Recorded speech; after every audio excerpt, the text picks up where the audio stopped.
Good morning, everyone. The meeting will now be called to order. Thank you all for being here. In accordance with the Sunshine Act, today's meeting is open to public observation and the Commission's deliberations and voting. At this time, I'm going to ask Bernadette Wilson to announce any notation votes that have taken place since the last Commission meeting. Ms. Wilson? Good morning. And before I begin, is anyone in need of sign language interpreter services?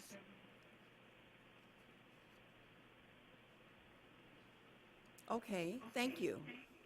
Today's meeting of the Equal Employment Opportunity Commission will reflect that on September 2nd, 2014, President Obama announced the elevation of then Vice Chair Yang to Chair of the EEOC. Today's record will also reflect that President Obama's nominations of Charlotte A. Burrows as a commissioner for the EEOC and the nomination to a second term for EEOC's General Counsel P. David Lopez were confirmed on December 3, 2014. The EEOC is also very excited to welcome back to EEOC Cynthia Pierre as the new Chief Operating Officer. So with that, good morning again, Madam Chair, Commissioners, General Counsel, Legal Counsel. I'm Bernadette Wilson from the Executive Secretariat. We'd like to remind our audience that questions and comments from the audience are not permitted during the meeting, and we ask that you carry on any conversations outside the meeting room, departing and re-entering as quietly as possible. Also, please take this opportunity to turn your cell phones off or to vibrate mode. I would also like to remind the audience that in case of emergency, there are exit doors to the right and left as you exit this room. Additionally, the restrooms are down the hall to the right and left of the elevators. During the period March 8, 2014 through January 9, 2015, the Commission acted on 68 items by notation vote, approved litigation on 16 cases, approved amicus participation in 9 cases, and disapproved participation in 2 cases, approved 2 federal sector decisions, approved 11 subpoena determinations, approved enforcement guidance on pregnancy discrimination and related issues, approved FY 2014 budget allocations for state and local programs, approved a notice of proposed rulemaking on federal sector as a model employer, an NPRM implementing revisions to 29 CFR 1614.407, and an NPRM regarding 29 CFR Part 1614. Approved the fall 2014 regulatory agenda, approved a request to change EEOC forms, approved the 2015 Excel conference, approved the following contracts: FY 2014 Information Technology second and fourth quarter acquisitions and FY 2015 second quarter acquisitions, renewal of legal research services Lexis and Westlaw, interagency agreement for financial system support services, renewal of the BNA Labor and Employment Law Resource Center and BNA Employment Discrimination Report subscriptions, a task order to conduct a pilot study, a blanket purchase agreement for nationwide expedited mail services, an interim financial system and support services, and approved resolutions honoring Carol Harris, Francis Palmer, Gloria J. Barnett, Marilyn S. Booker, Ronald L. Crenshaw, Judith G. Taylor, Michael A. Baldonado, Joanne C. Riggs, Jose G. Rosenberg, David Alfin Brown, and Mr. James A. Price, Mr. P., on their retirements. Madam Chair. Thank you, Ms. Wilson. And thank you all for joining us today. We are happy the weather at least somewhat cooperated so we could start on time. We are so pleased to have this meeting with a full complement of commissioners and to have our newest commissioner, Charlotte Burrows, join us today in her first week on the job. This is also my first meeting as chair, and I thank you all for taking the time to join us in this important discussion. This year marks an important and historic time for us as an agency as we are celebrating our 50th anniversary on July 2nd. It provides an important opportunity for us to reflect on how far we've come in addressing our nation's promise of equal employment opportunity for all. And what we have seen over the years is that much progress has occurred, yet we have many challenges ahead, and workplace harassment is one of those issues. This is sort of a fitting moment for us to evaluate the strategies that have worked and to think forward about how we can address them more effectively. We know that much progress has been made since the Supreme Court's decisions in Farragher and Ellis over 16 years ago. They were issued in June of 1998. Many companies have adopted anti-harassment policies, and they have invested in practices and trainings in an effort to prevent harassment. Yet, we see through our work that workplace harassment remains a persistent problem. And we know that while having anti-harassment policies in place is critically important, there is much more that employers can do to make sure they are giving meaning to those words on paper. Complaints of harassment continue to be among the most frequent that we see in our charges. This past fiscal year, about 30% of our charges raised harassment. And it is also a significant portion of our litigation docket, as you'll hear more today from our general counsel and our witnesses. And these charges span all industries. They include many of our most vulnerable workers, as well as those in professional occupations.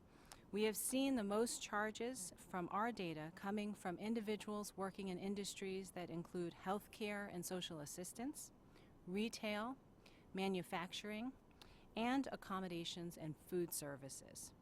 So we're here today to talk about how we can prevent harassment from occurring in the first instance, and also how we can be more effective in our enforcement efforts.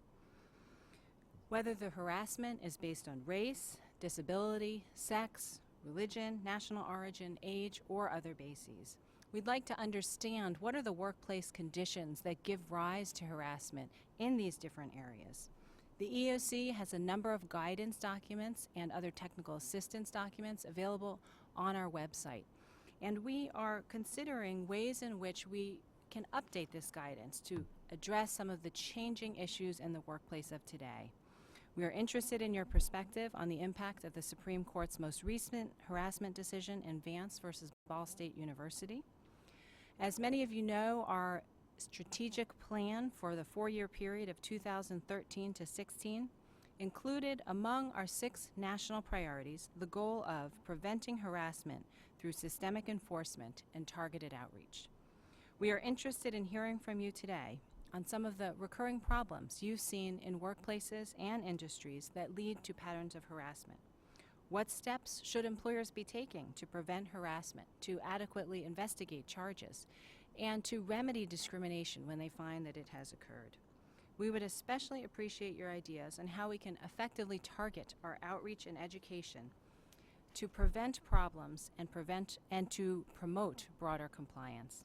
To that end, today's meeting will kick off a broader effort to tackle the issue of workplace harassment.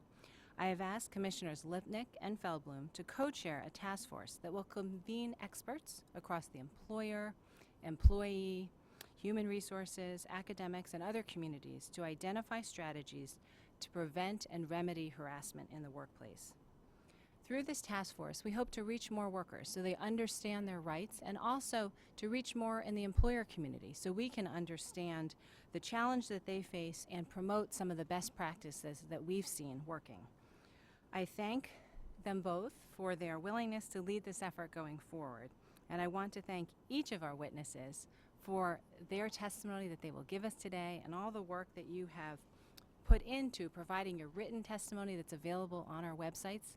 We appreciate your taking the time for many of you to travel from far distances to be with us today, and we feel very fortunate to have such a expertise here with us today from a wide variety of perspectives. And I also, finally, want to thank all of those at the agency who have had a role in pulling this meeting together. That includes Sarah Crawford and Muslima Lewis of my staff, Commissioner Lipnic and her staff, Jim Peretti and Donald McIntosh, and also Sharon Masling and Pierce Blue of Commissioner Feldblum's staff. And I would also like to thank our Office of Communications and Legislative Affairs, particularly Brett Brenner, Kimberly Smith-Brown, Christine Nazer, and Justine Lisser, those in our Office of Legal Counsel, as well as our Office of General Counsel, who have shared their expertise in preparation for today's meeting.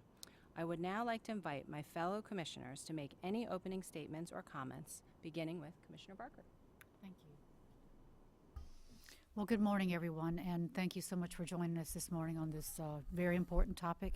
And I was very pleased to see that the chair had identified this as the first topic of her term as chairman of the EEOC.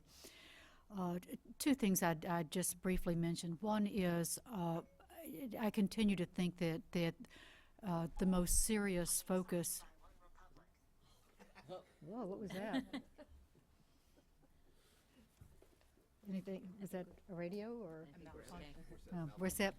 I continue to think that the most serious area and the area where I hope we are able to focus more and more of our resources in future years is in the area of immigrants, particularly Hispanic, Latino immigrants, young females who work in work situations that allow, in certain circumstances, sexual harassment to occur and where it's very difficult to control. You know, we have very young women who are as young as 14 who are allowed to work in the fields late at night, totally isolated, where there may be no witnesses to not just sexual harassment but sexual violence. And I think that when we address the whole issue of sexual harassment, we need to first and foremost look at sexual violence as the worst cases. These are cases that in many situations rise to the level of criminal offenses, but for various reasons, primarily because of the women's reluctance to come forward in a timely fashion, prosecutors are unable to effectively prosecute the cases. So it very much falls to our agency to try to do what we can for these victims and to try to do what we can to rise above language barriers and cultural barriers and try to take extraordinary measures to protect these young women. The second thing I would say that while we have some bad actors, we have some employers that allow these things to happen, that you know, I think it would be a mistake for us to go into this meeting with the presumption that most employers are not very keenly aware of the situation and very strongly oppose any form of harassment, sexual or otherwise, and who aren't very involved in effective and continual training. So that said, I look forward to hearing all the testimony this morning. Thank you, Madam Chair. Thank you, Commissioner Barker. Commissioner Feldblum. Thank you, Madam Chair, and I'm thrilled to be at the first hearing/meeting that we are holding under your term as chair. Harassment occurs every day in the workplaces across America. That is an unacceptable reality. Read the facts from any one of the cases that we have brought, which I do on a regular basis, and ask yourself how you would feel if the facts in those cases had happened to your daughter or your son or your wife or your husband or anyone that you cared about. How would you feel? You would feel angry, as you should. In fact, forget that. You would feel boiling mad, as you should. The question is, what do we do about it? As employers, as employees, as friends and families of the employers and employees, what do we do about it as members of this community? Because let's be real, employers don't want sexual harassment in their workplaces. I mean, first of all, they don't want it because it's illegal and they could end up paying for it. But they also don't want it because it's just not good business, not good for their workplaces. But in particular, what do we do about it? The 5 of us commissioners of the agency charged with enforcing this law, our employees across the country who are working on this issue? Well, obviously, one thing we can and should do is enforce the law vigorously. Employers need to feel that there is a strong sheriff in town and that they will pay if harassment occurs.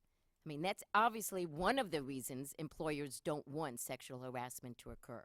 And this sense of reality for companies, that there is a strong sheriff in town, has got to be the reality across the country, not just where there's a strong plaintiff's bar, and not just by companies that are already sophisticated enough to have lawyers who can tell them what's wrong before we show up at their door.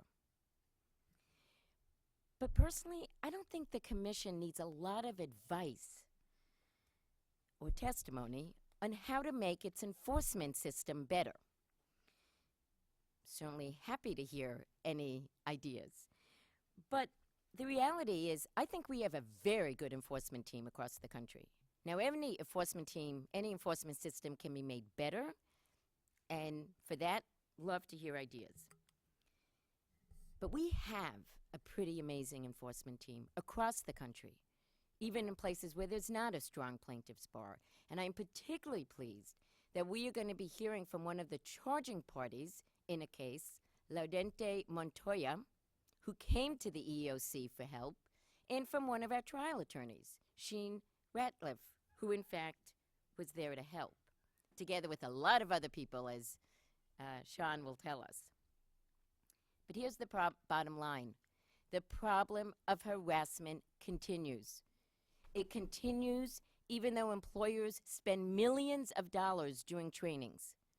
It continues even though we spend money bringing cases and collecting millions of dollars in damages. So, the first essential of stopping harassment, having a strong sheriff in town, is not enough. It's the necessary but not sufficient condition for stopping harassment. That is why in our Strategic Enforcement Plan, 2013 to 2016, we had two issues that we pulled out as needing outreach: stopping harassment and stopping retaliation. So, while I have high confidence in our strong enforcement team, I believe that to do the effective outreach, to do the smart training, we have to do that in partnership. We have to do that with employers, with advocacy groups. We need to learn from those in academia who have been studying this.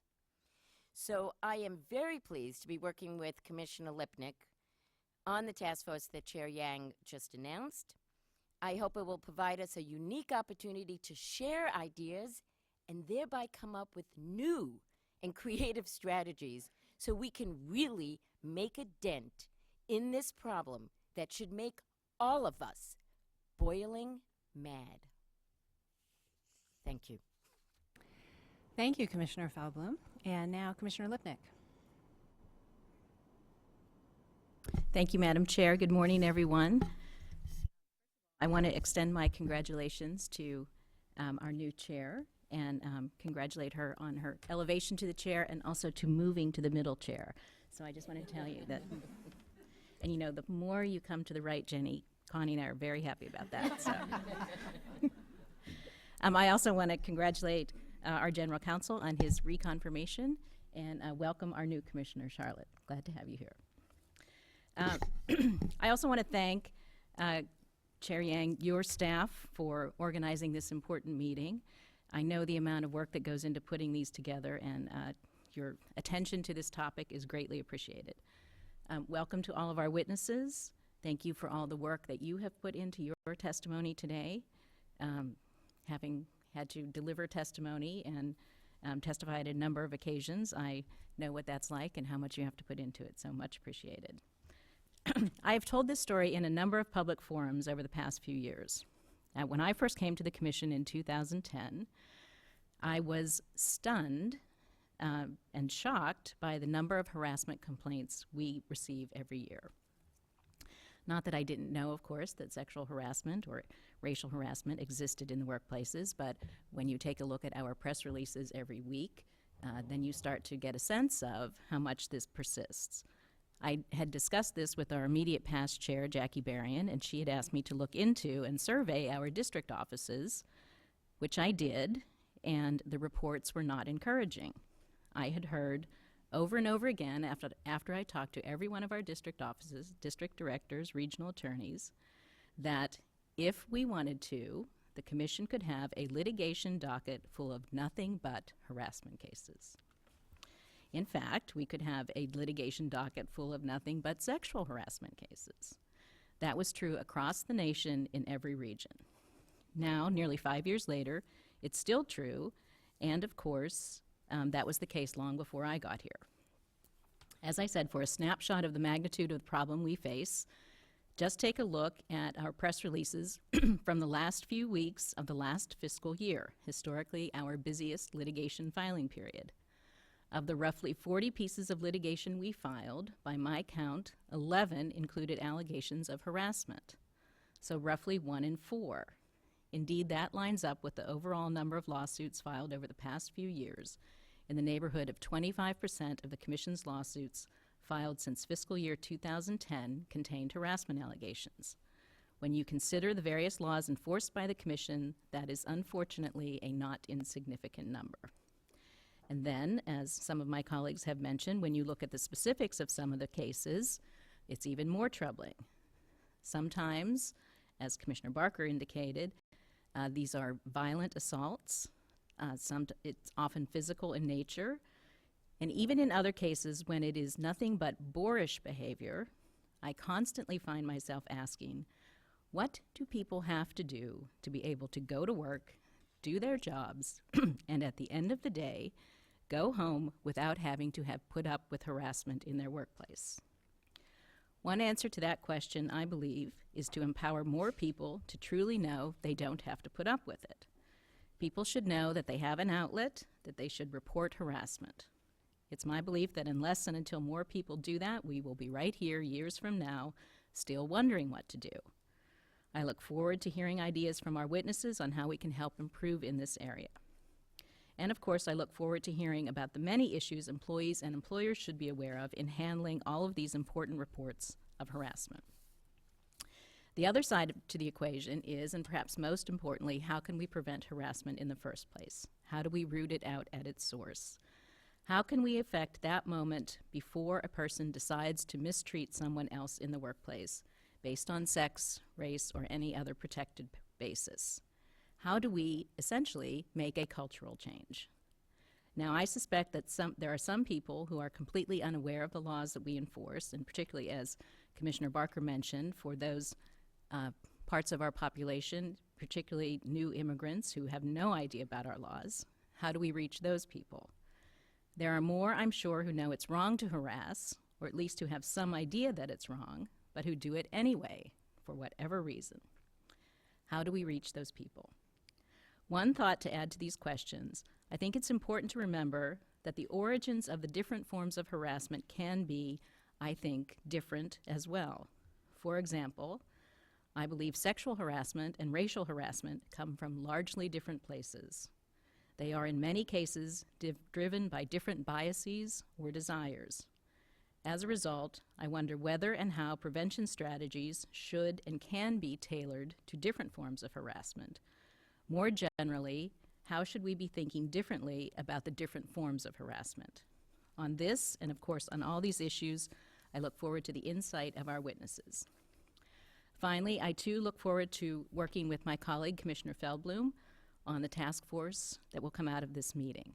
I hope our discussion today emboldens those future discussions.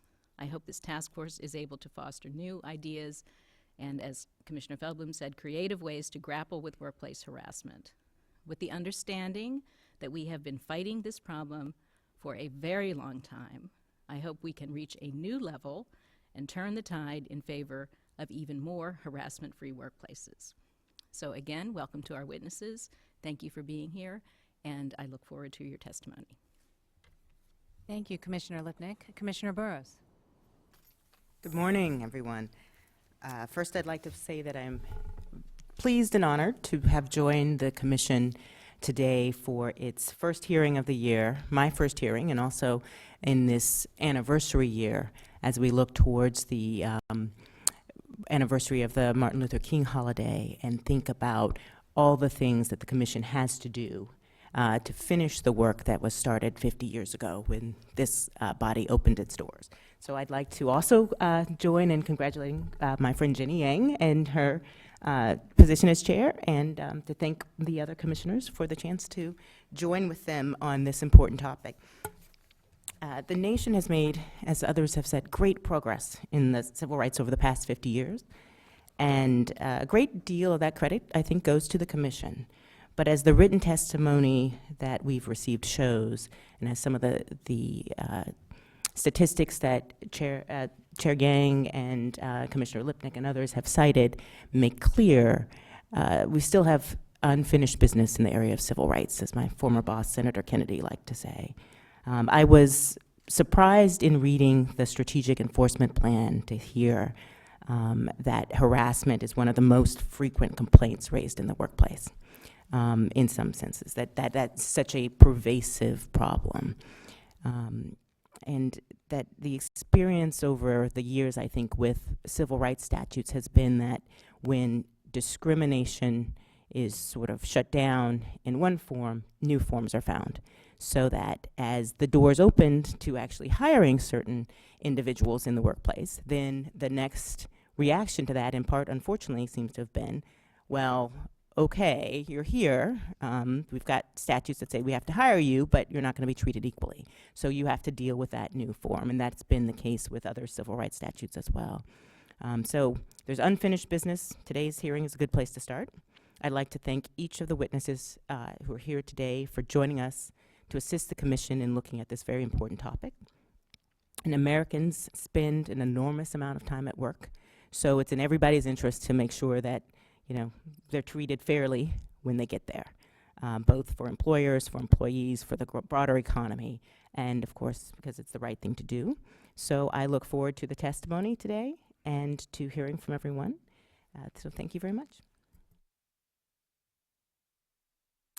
Thank you, Commissioner Burrows, and thank you all, commissioners. The item on today's agenda is preventing and addressing workplace harassment. We are privileged to have a distinguished panel of experts here today, and I would like to briefly introduce each of them, and I'd like to direct you to their more full bios on our website along with their testimony. First, I'd like to introduce Carol Miaskoff. She is our Acting Associate Legal Counsel in the Office of Legal Counsel at the EEOC. There, she supervises development of policy and regulations implementing Title VII, as well as the Age Discrimination in Employment Act and the Equal Pay Act. We look forward to hearing from her shortly. We also are pleased today to have Sean Ratliff. He is a acting supervisory trial attorney in our EEOC Denver field office. He joined us in 2009 through the Commission's Honor Attorney Program. And as a trial attorney for the Commission, he has litigated and resolved several employment discrimination cases, including a 2013 trial victory under the ADA, and also a recent settlement in a class case involving systemic harassment based on race and national origin, which you'll hear more about today. He was recently tapped to serve as our acting supervisory trial attorney in the Denver office, so congratulations to you. We would also like to welcome Laudente Montoya. He grew up in Albuquerque, New Mexico, where he resided for 40 years. In 1997, he moved to Denver, where he lived for 10 years before moving to Casper, Wyoming. Mr. Montoya was one of the original charging parties who ultimately intervened in EEOC's lawsuit against Dart Energy Corporation and J&R Well Services, LLC. He worked as a mechanic for J&R for 2 years in Wyoming, but was laid off approximately 2 weeks after filing a charge of discrimination that alleged harassment based on his Hispanic heritage. So we are very pleased that you've made the trip out to share your story with us today. Thank you. We are also very pleased to have Patricia Wise with us. She has been in practice for 30 years, specializing in employment law and generally representing management or employers. She is a partner in the firm of, is it Niehaus, Wise, and Kalis, Ltd., and serves as panel counsel for EPL and D&O carriers. She is a co-chair of SHRM's Labor Relations Special Expertise Panel, among her many activities. She has been an adjunct or visiting professor at the University of Toledo College of Law for 12 years. She has taught various employment law classes there, and she's also on the faculty of the Graduate School of Banking at the University of Wisconsin-Madison, where she provides in-person and online instruction in employment law each year. She has also written a book on harassment in the workplace, sexual, racial, and religious complaints, and also in 2012, a book on retaliation, understanding and preventing workplace retaliation. So we're very pleased to have her here today as well. Next, we'll hear from Fatima Gosgraves, the Vice President for Education and Employment at the National Women's Law Center.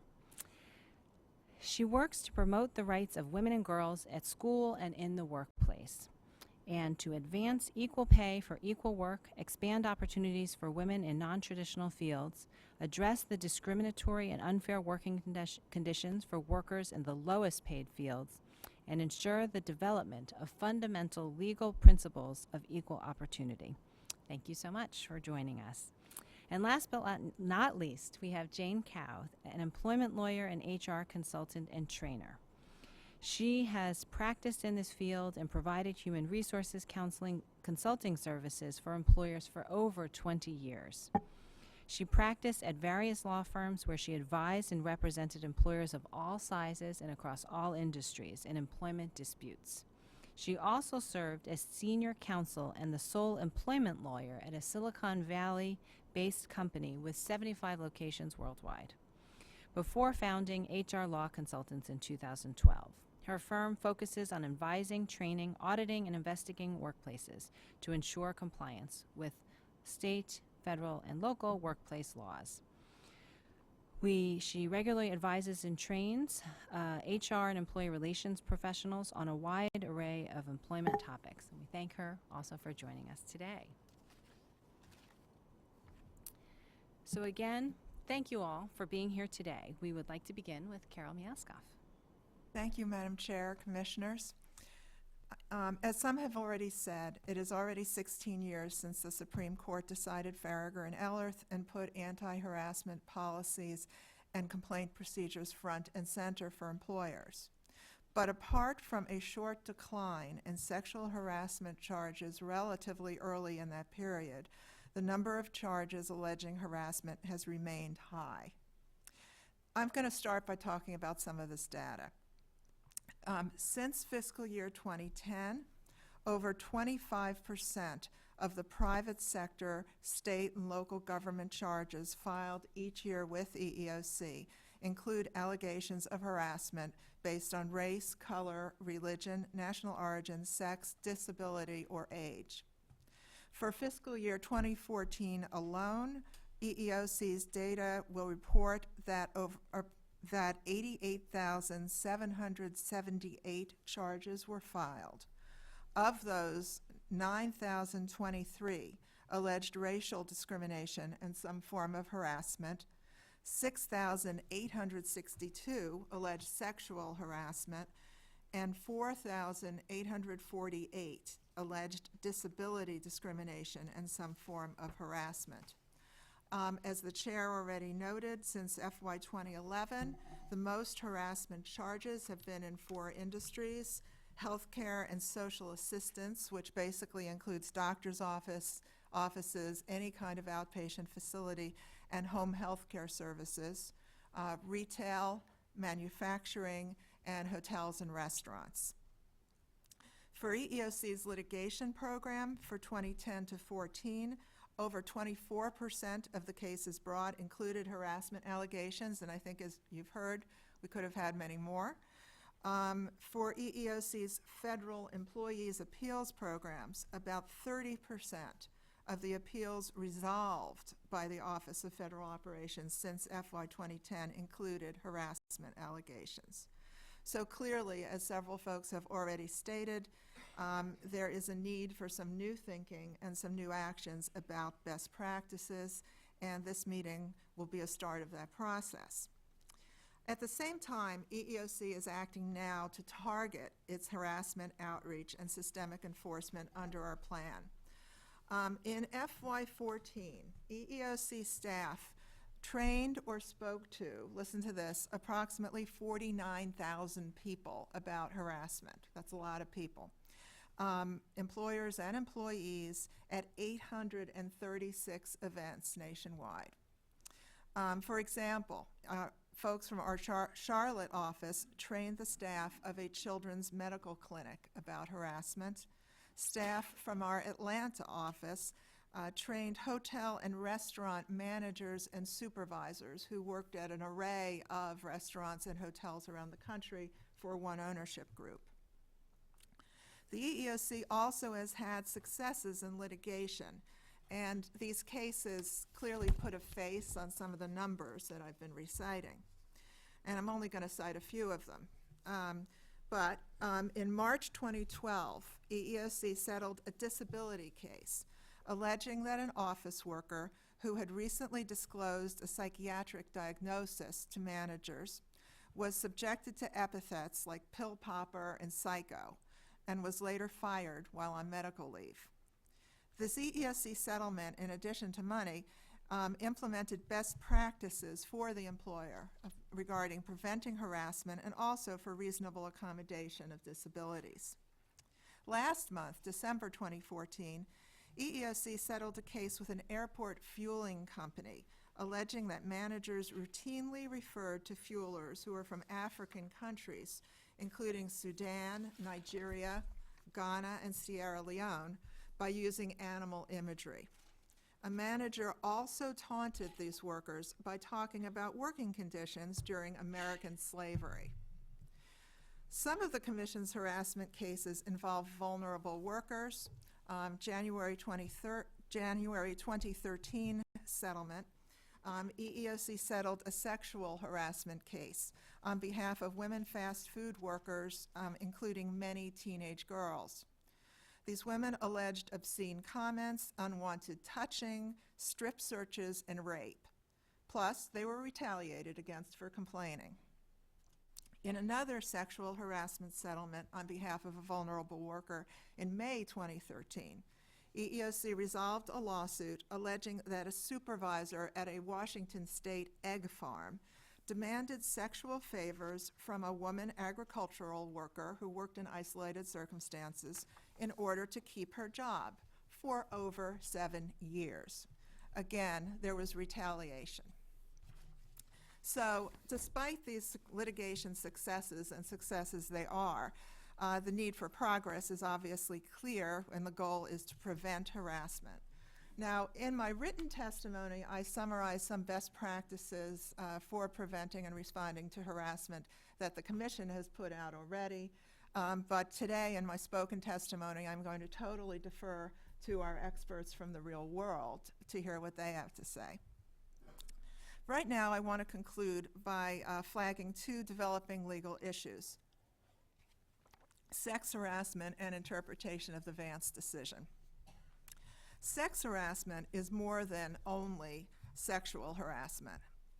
It also includes conduct that denigrates members of a particular sex or is based on the perception that an individual does not conform to culturally created gender norms. In a federal sector appeal, as most of you know, the Commission held that discrimination against an individual because that person is transgender, also known as gender identity discrimination, is discrimination that violates Title VII. Additionally, in the Commission's amicus brief in 2014 in the Seventh Circuit case of Muhammad versus Caterpillar, the Commission took the position that intentional discrimination, which includes harassment, based on an individual's sexual orientation, can be proved to be grounded in sex-based norms, preferences, expectations, or stereotypes, and therefore be in violation of Title VII. With respect to the Vance decision, as we all know, the Supreme Court held in Vance that an individual is a supervisor for purposes of employer vicarious liability for their harassing conduct if she is empowered to undertake tangible employment actions against the victim of the harassment. Tangible employment actions hinge on the ability to, as the court said, effect a significant change in employment status, such as hiring, firing, failing to promote, reassignment with significantly different responsibilities, or a decision causing a significant change in benefits. The court noted that this ability may, in some circumstances, be delegated to other workers, quote, who actually interact with the affected employee. For non-supervisors, a negligence standard applies. Negligence may be proven with, quote, evidence that an employer did not monitor the workplace, did not respond to complaints, did not provide a system for registering complaints, or effectively discouraged complaints from being filed in the first place. In sum, there were at least three Vance issues to discuss: the scope of tangible employment action, delegated decision-making and being a supervisor, and the negligence standard for harassment by non-supervisors. With that, I will conclude. Thank you for the opportunity to testify. Thank you, Ms. Miaskoff. We'd like to turn now to our General Counsel, David Lopez. We are very pleased to have you here with us and also reconfirm for a second term. Thanks so much, David. Thank you. Let me start out with the bad news. In a recent case brought nearly 50 years after the passage of the Civil Rights Act of 1964, a case involving truck drivers working in North Carolina, the EEOC presented witness testimony of a work environment permeated with racial harassment and discrimination. The testimony included the pervasive use of comments and slurs, including the N-word, monkey, and boy. One of our charging parties testified that on one occasion he was approached by a coworker with the news and was told, quote, "This is for you. Do you want to hang from the family tree?" The witness also testified that he was asked by white employees if he wanted to be the, quote, coon in their coon hunt. It's bad news. Here's the good news. It took a jury in Winston-Salem, North Carolina, less than an hour to render a verdict for the plaintiffs, for the EEOC, including significant damages and punitive damages. The court then issued a very strong order for injunctive relief. The Fourth Circuit recently upheld both decisions. Over the past couple of years, we have also won a verdict in a similar case in San Antonio, Texas, involving overt racial harassment. But our racial harassment cases don't only involve the trials, they involve many big systemic settlements, including a $11 million settlement out of Chicago involving a trucking company that also involved broad non-monetary relief. I start my comments by focusing on racial discrimination because last year we celebrated the 50th anniversary of the Civil Rights Act of 1964, which, as we all know, was motivated and prompted by the desire, in large part, to cast off racial segregation in the South. As we look for ways to root out discrimination in its systemic and subtle forms, the persistence of overt racial harassment is a stark reminder that we have a lot of work to do still. Of course, we see the frustrating persistence of these harassment cases not only involving race, but also sex, national origin, religion, and disability. I think I may have been one of the people who told you, Commissioner Lipnic, that if we wanted to prosecute sexual harassment cases 24/7, we could have. And I'm proud of the work that the Commission has done in the area of sexual harassment. We continue to file cases in a broad range of industries, professional jobs, private service sector jobs, blue-collar jobs. I am proud of the leadership the agency has demonstrated, in particular in the area of addressing sexual harassment in amongst vulnerable workers in immigrant communities. I thank you for your leadership, and I thank the National Women's Law Center also for the work that they've done in terms of highlighting this enormous problem And I would actually, refer everyone to the PBS documentary, Rape in the Fields, which I think highlights the work that the agency has done in this area. As someone who litigated in the field and litigated many harassment cases, including sexual harassment cases, these are some of the most harrowing and difficult cases to bring. And the challenge is always trying to create a safe space for people to come forward. And there's always a recognition that sexual harassment is underreported and that there are many individuals who are afraid to come forward, and that becomes a challenge for us as a law enforcement agency. I'm not going to go over the statistics because Carol talked about the statistics in terms of the litigation, but I am proud that the Commission has made systemic harassment a Commission priority. I am very frustrated by the continued persistence of these cases, and we really do need to double down and look for an effective way to use outreach and public education to root out harassment in the workplace. As the chief litigator, as a sheriff, I strongly support the public education efforts, and along with my attorneys in the field have been very involved at the front end in terms of public education and outreach to try to address these issues. I recognize that litigation is the last resort. I recognize that these cases do not reflect the vast majority of employers and that most employers are trying to do the right thing. Still, as these cases illustrate, we have a lot of work to do. These cases function as cautionary tales. These cases educate employers about their responsibilities and employees about their rights. And most importantly, our hope is that these cases will help deter discrimination and deter future conduct. One of the cases that illustrates the challenges and the importance of enforcement is a recent resolution by our Denver field office, our Phoenix district office, of a case involving a well servicing company in Wyoming. A beautiful state, but the allegations are ugly, as you will hear. We are privileged today to be joined by Laudente Montoya. Mr. Montoya, thank you for making the trip, and thank you for speaking out. And by Sean Ratliff, the acting supervisory trial attorney and a former colleague from the Phoenix district office, who took the lead in litigating the case. Sean will tell you about the case, and Mr. Montoya will tell you about his experience. So I will turn it over to Sean Ratliff. Thank you very much, and I want to thank the Commission. I want to thank OGC for inviting me here to talk today about the DART case, which actually the EEOC... Thank you. Sorry about that. Once again, thank you for inviting me to talk about the case I helped to litigate last year against DART Energy, Beckman Production Services, and J&R Well Services. It settled last November for $1.2 million in a 3-year consent decree. I'm told that's the largest EEOC settlement we've ever had in Wyoming, so I'm very proud of that. And again, thank you for having me. A little background on the case. It originated out of more than a dozen charges that were filed in late 2009 and 2010.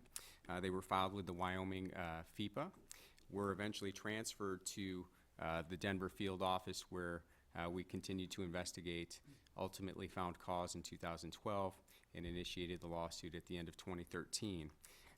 The 11 charging parties in the case were had varying degrees of African American, Native American, and Hispanic ancestry. Their allegations were predominantly harassment, but also included pay inequalities, terminations, constructive discharge, and retaliation. Ultimately, when we got to litigation, there were 17 aggrieved individuals involved in the lawsuit.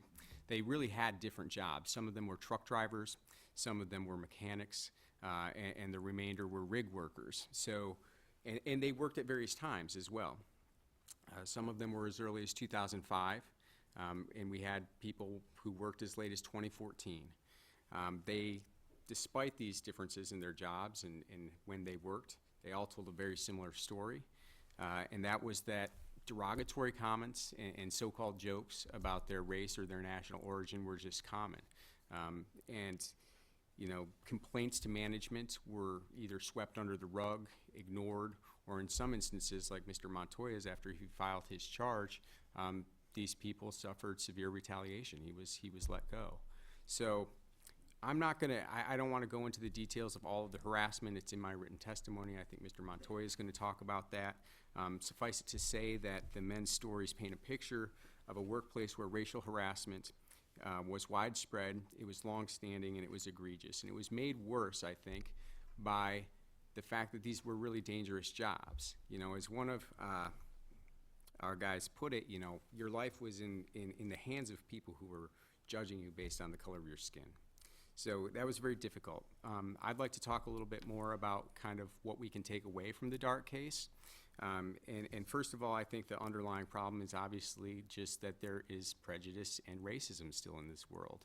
And what we can do about that, I mean, it's very hard for me as a trial attorney to say. I think that having meetings like this is very important. I think that any kind of publicity that we can give to this issue is very important. I think the outreach we're doing with vulnerable populations is really important.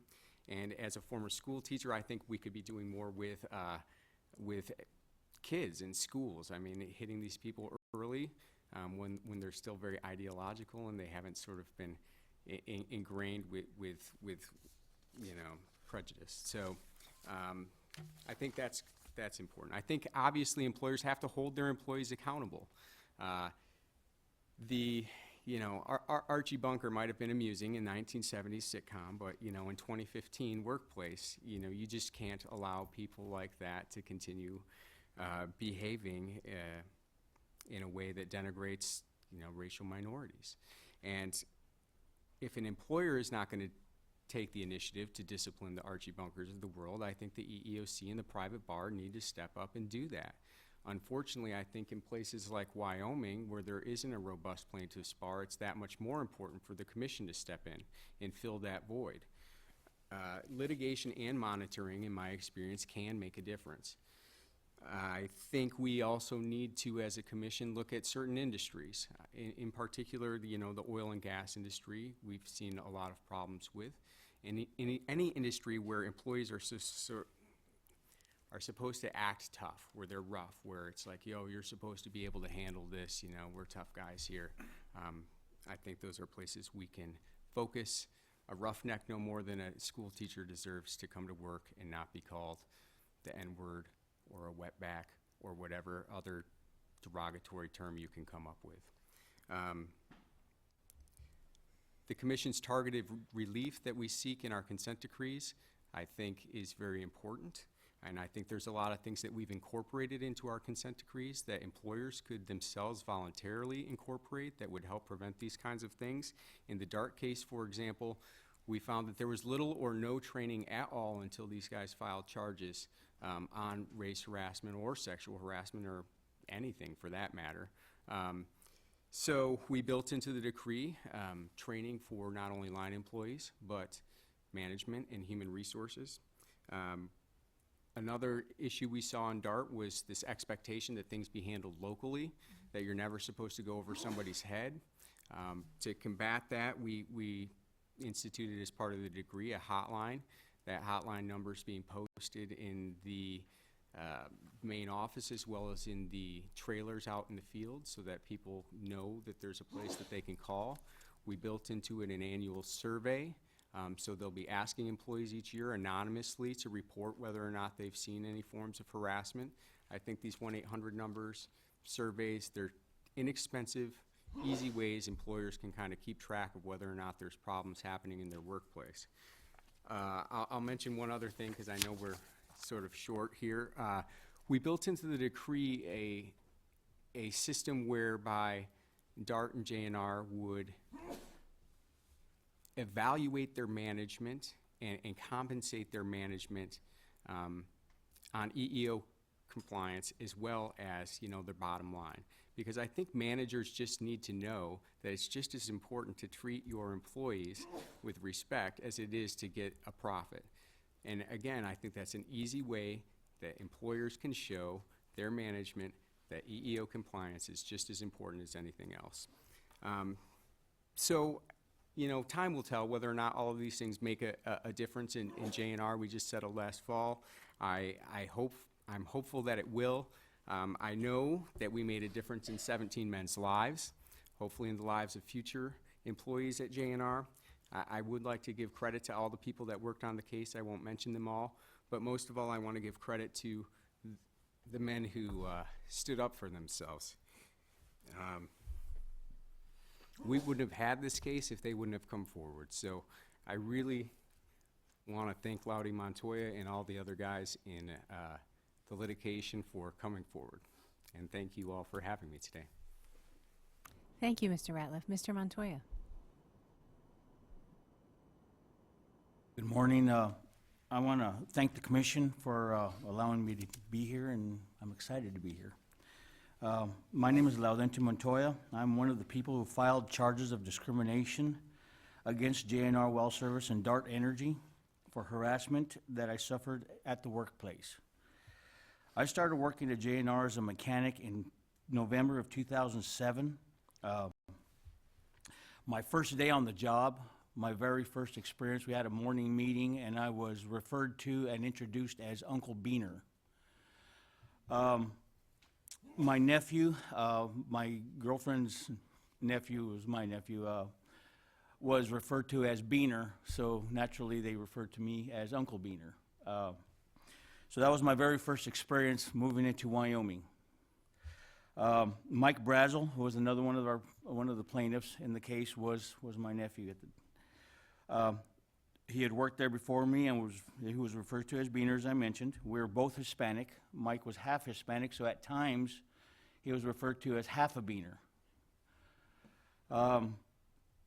Living and coming from Albuquerque, New Mexico for 40 years and living in Denver for 10 years, I was never treated this way.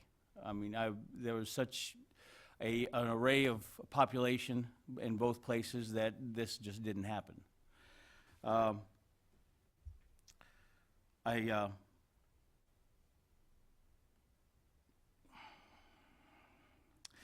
Well, the gentleman that referred to us as with these remarks wasn't only referring to us as him. I mean, he called people stupid Mexican, dumb Mexican, worthless Mexicans.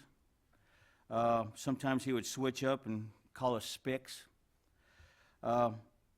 He told me at least once that he really didn't like spics. And then Mexicans were the reason that the swine flu came to the United States.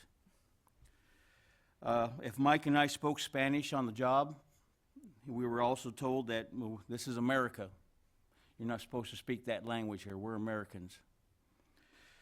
He also says stupid things like, hey, we're going for lunch now. Do you have any pesos? Things like that were things that were common every day at the workplace. I told the truck pusher I didn't like the language. He was a manager. I told him at times that a person in a management position shouldn't really talk to their employees in that manner. I also mentioned to him, and actually he would refer back to me and say, well, welcome to the oil field. That's the way we speak out here. Get used to it. Later, when I told him I didn't like the term spick, he turned around a couple of days later and mocked me by saying, hey, he doesn't like being called a stupid spick. Usually he would just kind of laugh it off and just move along. It wasn't just the Hispanic guys. It was Native Americans and anybody else were people of color. That his first comment when a new employee would come and ask him, what are you? Referring to their national origin. And there was several guys. I heard him call one in particular gentleman a nigger right to his face. Dawn Longtime, another one of the plaintiffs, called him lazy Indian, wagon burner. These were daily occurrences.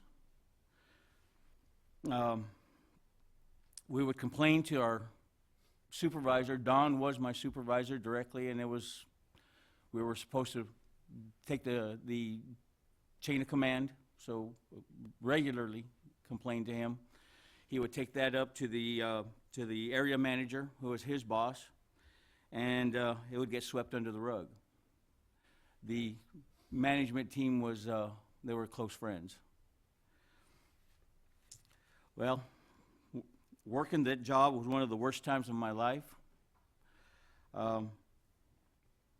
It was hard to go to work daily. A lot of health problems came up over these issues. Couldn't sleep at night. And to this day, I still have those problems. Can't sleep at night. I even saw a doctor about it at times. A bunch of the other guys and I, we were fed up with the racism. We filed charges of discrimination with the help of a lawyer that Don Longtime knew, and Mike Brazel actually made the initial call. A week or two later, the area manager called me into his office and said that work was slowing down and that they were going to have to lay me off. And I know for a fact there was enough work there because I asked everybody in the area, my supervisor directly above me, if there was enough work to do out there, and there was plenty, he said. So then I had to go to the unemployment department, and I had to file for unemployment. It was a little harder to find a job at that time. That was a time when the market was down. In the meantime, Mike Brazel got hurt, and they contested his workers' compensation claim. That was just how they were. The truck pusher was the worst, though. He acted as if nothing can touch him. A couple of months ago, when this case was in mediation, we all agreed to end it together. Now that it's over, I'm proud that we stood up for ourselves. I'm glad EEOC was able to help get things like the training and the survey as part of the settlement. And I want to thank the Commission for letting me come to Washington and tell my story. I really appreciate it, and I'm excited about it. And I really, really do hope this helps. Thank you. Thank you so much, Mr. Montoya. Ms. Wise? Thank you. Chair Young, distinguished commissioners, thank you so much for inviting me to testify about this critically important issue. And Commissioner Feldblum, you asked us to think about if we had a daughter, how would we react to some of the facts of the cases? I have 3 daughters, and boiling mad does not begin to describe how I would react to some of the cases that I've seen in my 30 years of practice. I'm also testifying today as an active volunteer of SHRM, the Society for Human Resource Management. SHRM is the world's largest human resource membership organization with over 275,000 members worldwide, and we have chapters in over 160 countries in the world. SHRM also focuses resources on helping employers avoid and eliminate harassment in the workplace, providing research, benchmarking, data, and training. And I think several of the commissioners noted that most employers do want to prevent and eliminate harassment in the workplace. So very happy today that these hearings are taking place. There are 3 main ways I think that employers can eliminate and prevent harassment in the workplace. First and foremost is training, and I think that's the single best way to eliminate harassment, but the training has to be effective. SHRM conducted a survey in 2010, and in that survey, 82% of the respondents indicated that they required all employees to attend training. And for training to be effective, all employees do have to be part of the training. And that training has to go from the lowest to the highest levels. I think CEOs have to be part of the training. I think they have to participate in the training, and they have to communicate to all levels the importance of the training. And I think that does include their participation. Perhaps the training needs to be segmented. That depends on the workplace. Generally, supervisors and managers need separate training. Their responsibilities are greater. They need to understand the implications of retaliation, their responsibilities in that regard. So depending, again, on the workplace, but generally supervisors and managers need specific training for their roles, but the training has to be throughout the organization. It also has to be repeated and regular. I think training has to occur at a minimum on an annual basis, but also I would say for supervisors and managers, they need more regular refreshers. I don't understand why employers don't conduct more regular kind of refreshers. They don't need to do full-blown, full training all the time, but why not at every staff meeting, at every quarterly sales meeting, why not take 10 minutes, talk about some aspect of a policy on harassment, use some example, use some recent case that's been in the news, make it an item, a topic that gets visited regularly, talk about these cases that we've been talking about, and use that as an example. Make it a topic that is constantly revisited so that people learn. Employers do want to eliminate harassment, but often people don't really understand what that is. I mean, the examples that Mr. Montoya shared, why not share those examples? Why do we just assume that people know that that's inappropriate? It seems very obvious to all of us, but why not share that example as something clearly to avoid? One of my favorite cases involved a supervisor in a bank who had attended training the week prior to an incident where he was leaving the bank one day for lunch. He walked by an empty office, the light was out, the door was open, and he heard a woman crying. He stopped to see what was wrong, and she didn't want to share with him what she was crying about. But he knew enough, he could tell it had something to do with her supervisor. So he knew from the training enough to say to her, all right, you don't have to share with me. I'm leaving for the day, but in the morning, I'm going to Human Resources, and I'm going to say to them that you have a problem and that I've asked you to come to them. And if you haven't done that, I'm going to ask them to follow up. Well, that, for whatever reason, encouraged her to go to Human Resources and to share that she had been harassed by her own supervisor for months, and no one had any idea.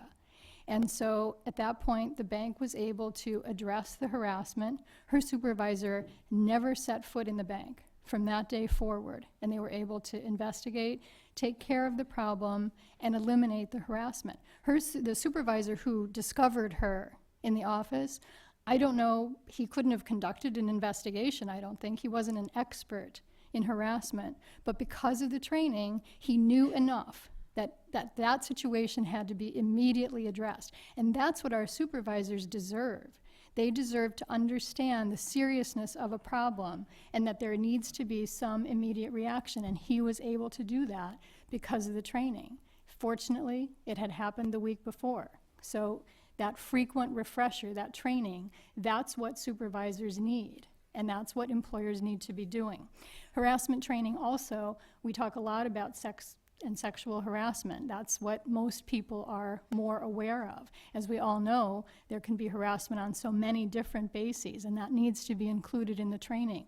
There's less awareness of those other protected categories and characteristics, so that needs to be addressed as well. The second thing that employers can do and need to do, and we've talked about this from Farragher and Ellerth, is to have a policy. And the policy, too, can't just be a properly written policy on paper. It needs to be a policy that works, a policy that actually means something to employees and that is followed. One of the first and most important elements of a policy is choosing the person or the people to whom employees should report. That decision for an employer is so critical. Who are those people? It can't be one person. For obvious reasons. One person is not enough. The person might not be there, the person might be accused of harassment or might be closely aligned. Mr. Montoya talked about management being close friends. So we need more than one person, but how many people do we need and who are the appropriate people? That's what we need to figure out, because those people have to know what to do. I worry when I see a policy or when an employer tells me, well, let's say that all supervisors are appropriate, because frankly, all supervisors are not appropriate to handle complaints of harassment. So who is the employer willing and able to properly train? So that designation is critical. And then the policy needs to be clear that the employer will not tolerate retaliation, not for the person complaining, not for the people involved in the investigation, witnesses, potential witnesses, and not for the accused. There can be no retaliation against anyone in the process, and that needs to be part of the policy as well. So that policy needs to be, of course, properly written, but properly implemented. It needs to serve everyone involved in the process.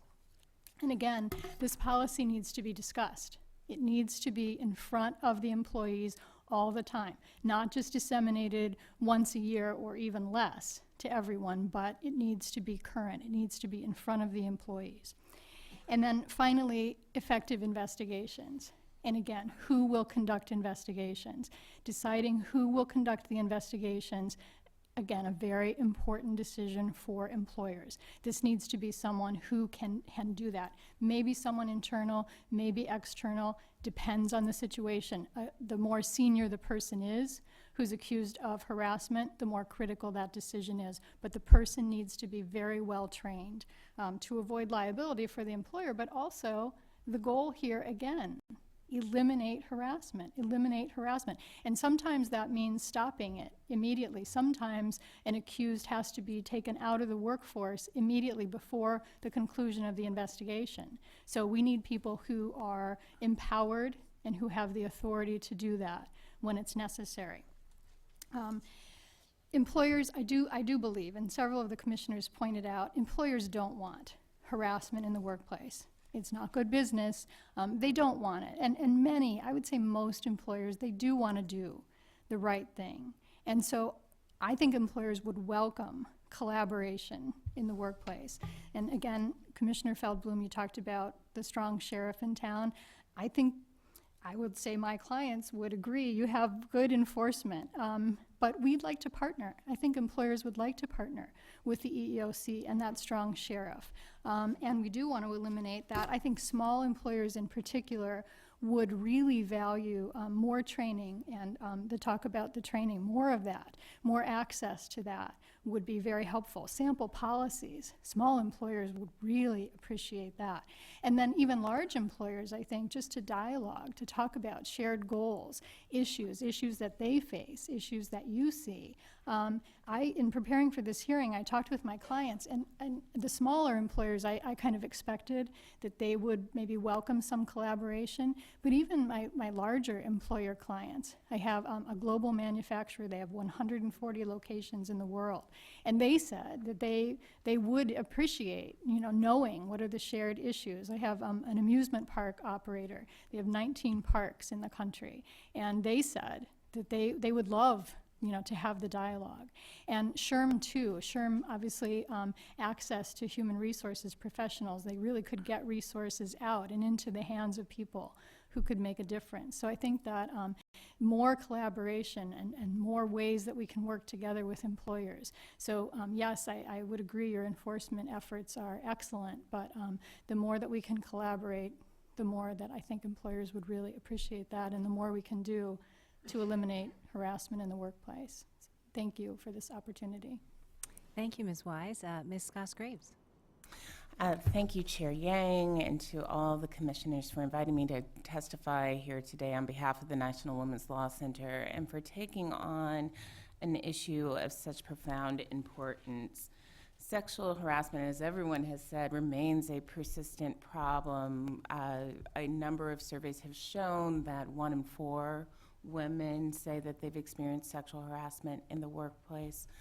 But other surveys also show that 70% of those women say that they would not report it. And women who do report harassment experience all sorts of retaliation. And I'm going to give some examples as I'm talking today. But when you put all of that together, I think that background is helpful in thinking about the role of the EEOC in its public education and partnerships with employers. I'm going to talk a little bit about harassment in the low-wage workforce in particular, and then I'm also going to talk about what the nature of harassment in higher-paid jobs where women make up small parts of the population. There are about 20 million workers in low-wage jobs, and 2/3 of those are women.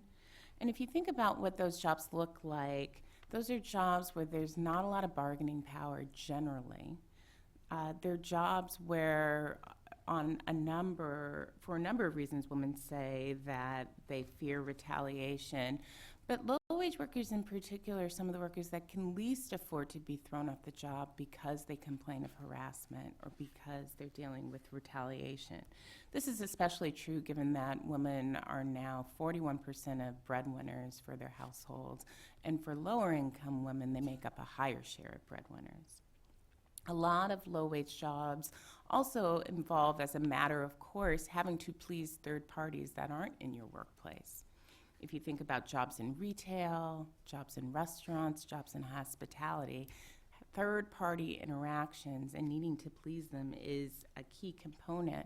The Restaurant Opportunity Center United Rock has put out a really recent report that details information it received from surveying its own members, and I just want to highlight a few of the things that they note here. They talked about that the very highest rates of sexual harassment were in states that had a tip minimum wage of $2.13 an hour, so workers there are more reliant on tips. They also talked about how their workers said that sexual harassment on the job was an accepted part of the culture. It was expected on the job.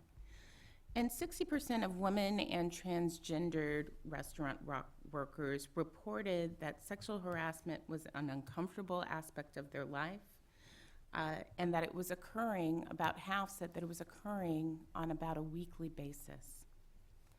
They said that this harassment came from managers, that it came from coworkers, and that it came from customers. In fact, 78% that it said it came from customers. And yet, a full majority of the workers that they surveyed said that they never report the harassment that they suffered because of retaliation. In other low-wage fields, and I was glad that Commissioner Barker brought up farm workers and the sort of harassment that they face, and there have been a number of really important reports that highlight that harassment. One report out that looked at harassment in Central California in particular, and that women were suffering from harassment at very high rates. 80% in that report said that they experienced harassment on the job, and that they also feared retaliation when they reported it. And that seeking justice from retaliation could mean anything from further harassment to risking their livelihoods, to feeling as if you're putting your whole family at risk, to risking deportation, or all sorts of things related to that. If we look at higher paid jobs in non-traditional fields, like construction or extraction, women still make up a really tiny percentage of those fields. In construction and extraction, they make up only 2.6%, a number that's been relatively unchanged over the last 30 years. So these are workers who have very few, or in some cases no, female colleagues on their particular job, and a study by the Department of Labor found that 88% of women in construction said that they experienced harassment on the job. And when you think about a job in places like construction and extraction, that complaining, what retaliation may look like if their jobs were that inherently come with some risk of physical injury, which leads me to talk about some of the reports that have been written about women in policing and law enforcement and women in firefighting. For law enforcement, anywhere from 60 to 70% of women police officers say that they experience harassment, but only 4 to 6% said that they would report it. And for them, some have reported retaliation as being potentially lethal. Some reported that they stopped receiving backup in dangerous situations after reporting harassment. Others left the force entirely. In firefighting, more than half of the nation's fire departments have never employed a woman firefighter. And when you think about, for those that, again, that are in that workforce, 84% of women firefighters say they experience sex discrimination on the job, including harassment. And again, similar to law enforcement, for those that have reported, they too have said they face potentially lethal retaliatory conduct. One example was of male coworkers shutting off water supply when fighting a fire. So all of that is just to paint a little bit of a picture of some of the data that has come out over the last 5 to 10 years that really, to me, highlight one strategy for the EEOC potentially, and that is taking a sectoral approach, both in its outreach and education, but also in its enforcement. And really having a full understanding of the EEOC harassment charge data about where it's coming from. I think that ROC's work has really highlighted the number of charges that the EEOC gets around restaurants in particular. I would be really interested to see regular data on some other sectors where some of these private reports and surveys have indicated a problem. And I know my time is up, but I just want to point out 2 additional things, if you'll give me that. The first thing, I was really pleased to see the flagging the issues following the Vance v. Ball State decision. I think that's a critical thing to look at. Those 3 areas are the ones that our review of the case law has demonstrated that there's some inconsistent things going on in the courts, and I think therefore a real need for the EEOC to speak to that issue.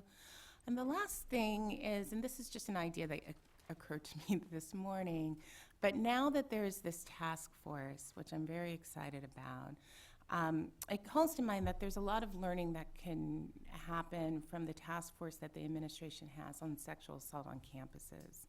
There was a lot of work that they did leading up to the task force recommendations, engaging stakeholders, working with survivors, working with people who are experts in the field on dealing with victims, working with college campuses to think about what they need. And the website notalone.gov, if people haven't seen it, they should take a look because it's extremely accessible. There's so much really user-friendly tools that you could just pull down. And so if you were a university that sort of said, I want to get my house in order, there was a starting place to go. And I can imagine that there could be some shared learning from what's already happened. So thank you so much for inviting me today and for the opportunity. I look forward to any additional questions. Thank you, Ms. Goss-Graves. And now, Jean Cow.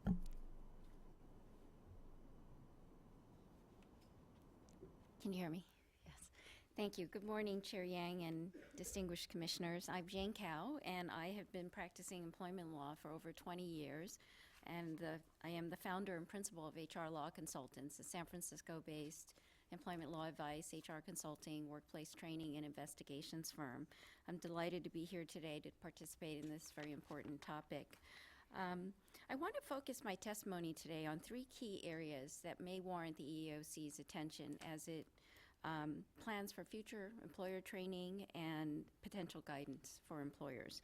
And these include workplace harassment that is occurring in social media, blogs, text messaging, and secondly, preventing harassment against employees with disabilities. Third, training employers on how to conduct effective workplace investigations. As the commissioners noted this morning, it's been a half-century since the passage of Title VII of the 1964 Civil Rights Act, and today employers are grappling with how do we apply workplace harassment laws of the old millennia to what is actually happening today, how employees are communicating with one another using social media, blogs, and text messages. No longer are employees gathered around the water cooler and gossiping about coworkers, but they are taking their concerns and tormenting coworkers on Facebook. And indeed, studies show that 90% of all businesses now use social media for business-related purposes. 64% have policies in place that safeguard against harassment, and yet 70% report that they have taken disciplinary action for misconduct using social media. So we know that having a policy alone isn't sufficient. What's important is what the employer does with that policy and what actions they take. The proliferation of images and messages on social media, text messages, blogs today, posted by employees at the 11th hour, right before bed, in 140 characters or less, without any forethought, often is spawning complaints of harassment, violations of people's rights to privacy, defamation, and so forth. And this has resulted in a number of headline-grabbing settlements and damage awards where the employer has failed to take appropriate corrective action. For example, a couple of years ago, the EEOC obtained a settlement from national retailer Fry's after an assistant store manager sent sexually harassing text messages to an underage sales associate after she asked him to stop. She then reported it to her supervisor, who reported it to the legal department.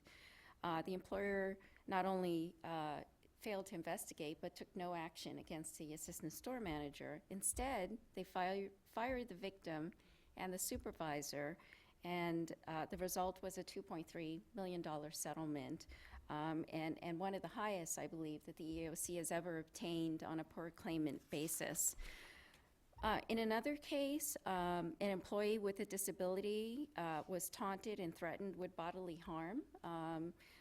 He had one hand with no fingers or thumb, and coworkers posted degrading, physically threatening messages about his so-called claw hand on a blog that filled 220 pages. And this went on for months and was posted using work computers.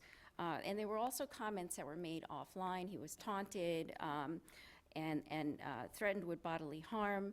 This went up the chain of command to upper management, was brought to HR's attention. No investigation was ever conducted. And even though they had a list of potential culprits who were engaging in this conduct because they knew that it came from work computers, and based on the employer's failure to take appropriate corrective action, the jury awarded $820,000, and this was upheld on appeal based on a clear evidence that this was targeting the employee based on his disability. In other cases where the employer has taken prompt, effective corrective action, there was no finding of liability. There was another case involving a travel agency where one employee took a picture of 3 employees, posted it on Facebook. The employee made a reference to her own skin color, and a coworker made a racially derogatory remark. And that was posted beneath the photo on Facebook. And as soon as the employee complained about this incident and 2 other that did not occur in social media, the employer immediately investigated and blocked everyone's access to Facebook from work computers and ultimately escaped liability. So there are things that the employer can do using to prevent harassment in these in social media. But I think the question here is, would something like this even be feasible if the company was a social media company? I hail from San Francisco, the birthplace of social media. If the company relies on social media to generate brand awareness, to attract customers, for their products and services, are these corrective measures going to really work? And what about if the employee isn't using work computers, but they're using their personal devices? What control would the employer have then? So these are some open questions that I believe the EEOC could step in and provide some guidance where the courts have not yet addressed the issue. The other thing I want to talk about is disability harassment. Disability discrimination harassment claims have really spiked in the last decade. Some studies show that in California, there's been a 75% increase in such claims, a near doubling of settlement dollars collected by the EEOC in the last 5 years alone. So the number of claims and the amount of money that's being collected is staggering. When these cases actually go to trial, they garner significantly higher jury awards than in other areas. The cases, some of them which are cited in my written testimony, reflect not only degrading comments inflicted on the victim, slurs and the like, but active efforts on the part of coworkers and supervisors to take advantage of the fact that the employee has a disability, whether that's physical or mental. by forcing the employee to perform work that is beyond their work limitations, so they further exacerbate a prior injury, and refusing to provide a reasonable accommodation, by refusing to communicate with a deaf employee in writing or providing a sign language interpreter. So combined with name calling and ostracizing the employee from others, I believe that the path to prevention, harassment prevention in these scenarios, is through training. Not training alone, but it's a very important component. Practical, easy to follow, step-by-step training on employees' rights to reasonable accommodation and employers' obligations to provide those accommodations. In much the same way that states like California mandate 2 hours of sexual harassment prevention training once every 2 years, this can be an important topic to be included in the training. It's important to think of this area is the employer has an additional obligation where employees complain of disability-based harassment. After such a claim is raised to the employer's attention, not only must the employer take corrective action, investigate, and discipline the offenders, but it must then provide reasonable accommodations because it's aware that somebody has a medical condition or a disability that warrants accommodations. So there is an additional step once the harassment claim is dealt with. And the training should occur at all levels of the organization. Managers need to understand that an employee has a legal right to reasonable accommodation and the steps that they must take to engage in the interactive process once they're aware that an employee has a medical condition.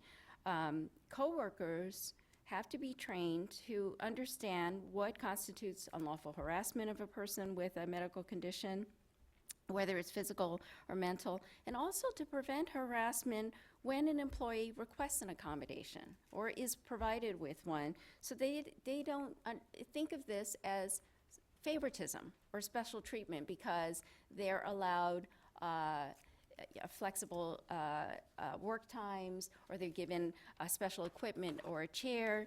There isn't this resentment of the employee that somehow they're being treated differently. So the key in this area is instilling an understanding that not only must the employer take steps to prevent harassment of employees with disabilities, but it must also provide reasonable accommodations for an employee with a medical condition or disability. And finally, I just want to spend a minute, because I know my time is up, on workplace investigations and the kind of focused training that I believe HR and EEO professionals need in this particular area. Employers should receive training on when their duty to investigate is triggered, when the employee does not use magic words such as, this is a hostile work environment, I feel like I'm being sexually harassed, but someone makes me feel uncomfortable, and I don't want to work too closely with him, and I'm afraid to speak up because I don't want to be called a snitch. These would trigger normally an employer's duty to investigate. What constitutes an effective investigation? How is that defined by law? Not what they think is enough, but how many people need to be interviewed, what kinds of documents need to be reviewed, whether the employer can ask parties and witnesses to maintain confidentiality of the process in view of recent NLRB decisions, when employees can be disciplined for failure to cooperate in an investigation if the alleged harasser or witnesses refuse to participate, and what happens if the investigation uncovers evidence of a mixed motive.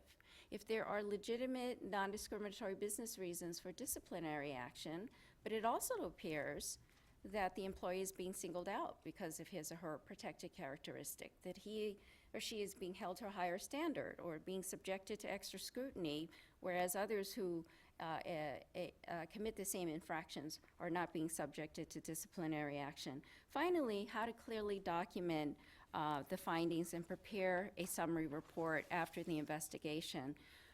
So in closing, I just want to say that as the Commission moves forward to focus on education and outreach to the employer community, I hope it will incorporate some of these areas in future guidances, and also keeping in mind the shifting demographics of the workplace and how it might present the information in very easy to follow, easily downloadable onto personal devices, step-by-step instructions, and personal devices that have become largely ubiquitous in the workplace of the millennial generation. Thank you.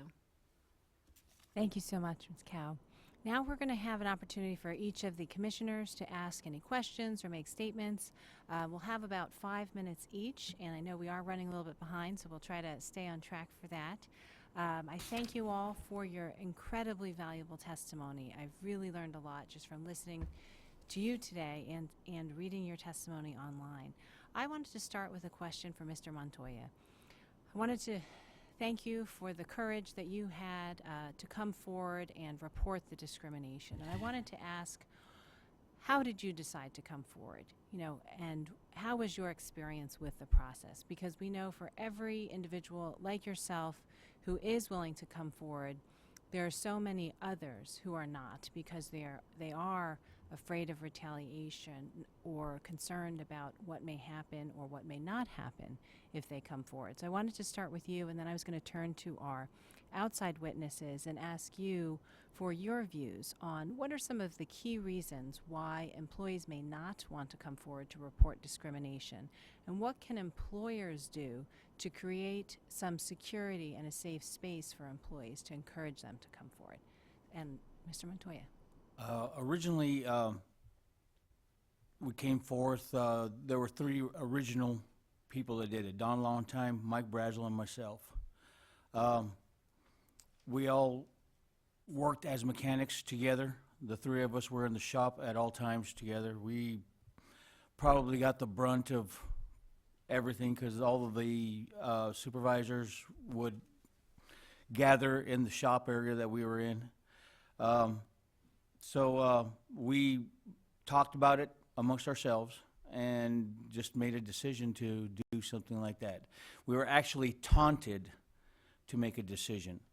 We complained and were told, well, why don't you guys just step up and do something about it? And we did. And the retaliation was pretty fierce. I mean, I got laid off. Mike got hurt on the job and was ignored. His whole claim and everything was kicked out. They fought everything all the way down, tooth and nail. Don Longtime was the last one of us 3 originals that was on the job, and he lasted probably another year or so, and had regular doctor's appointments for psychological problems and things that occurred directly because of what happened. And that's basically what happened as far as coming forward. It was just a derived decision amongst the 3 originals. And then we brought whoever else was interested in stepping up on with us. We called an attorney, a local attorney in Casper, and started filing paperwork. And then when Sean and the EEOC came on board, we were elated. That was a wonderful step for us. Thank you so much. I know that you've hoped to help others who are in similar situations, and I do think your courage in coming forward will set that example. So thank you very much. Ms. Wise? I think Ms. Graves actually largely answered the question. People are in fear for their jobs. I was harassed as a young associate at a large law firm when I started my career, and I didn't report it. I wanted to preserve my job. It's largely why I left the firm, but I think people want to keep their jobs. I'm not proud of that, and I think as you get to be a certain age, you wouldn't stand for that maybe, but starting your career certainly. And until there are more people who share the experience and speak out. I think that's, it's largely fear. And are there things that, that employers can do to try to change that culture? I think there are a lot of things employers can do. That training, that constantly talking about it, putting it out there, making it okay for people to speak out, sharing those examples, not making it an annual thing. You know, that we have to do it every year, so here we are doing it, but making it a constant communication, a constant conversation. It's okay to talk about it. Letting people know that when they do talk about it, it's handled, it's appropriate, it's no different than talking about a production problem or some other issue in the workplace. Thank you. Ms. Graves? I completely agree with the ideas raised by Ms. Wise. Additional thoughts include things like anonymous reporting opportunities and tip lines that may give an employer enough information to investigate a problem that may be more global. You know, also some sort of ensuring that training includes information around bystanders and the idea that if you see something that you should be speaking up, even if it's not directing to you, and if there's some sort of anonymous way to do that. The other thing, and I think Ms. Weiss said this in her opening remarks, is that people need to make sure they have places that they can report that aren't their supervisor. It may be that they can go to their supervisor, but it may very well be that they can't. Thank you very much. I know I'm out of time, but if I could just have 1 minute for Ms. Cow to answer that. You know, I think that there needs to be clearly identified protocols for complaining. There's a whole shift to moving to online training in the sexual harassment arena, but these online training programs don't identify who within the company must these concerns be raised. So the employees hit play, 2 hours later, they're done. They check off that they've attended the training. But who within the company is charged with ultimate responsibility to ensure that concerns are addressed, investigated, and remedial action can be taken? That has to be an important component of all content for sexual harassment training in particular. Thank you very much. Commissioner Barker. Thank you, Madam Chair. I'd like to start by thanking everybody for your testimony. I've learned something from each of you. But Ms. Miaskoff, Carol, I was very surprised to hear in your testimony that, and I'll read from the script, you said, harassment is the most commonly alleged issue in discrimination complaints filed by federal employees. And you also said that between 2011 and 2014, 30% of appeals resolved by the federal by OFO, Office of Federal Operations, involved harassment claims. 30% of appeals. How does that relate to if 30% of the appeals involved harassment? Do we know how many allegations of harassment were filed by federal employees, or typically are, you know, on an annual basis?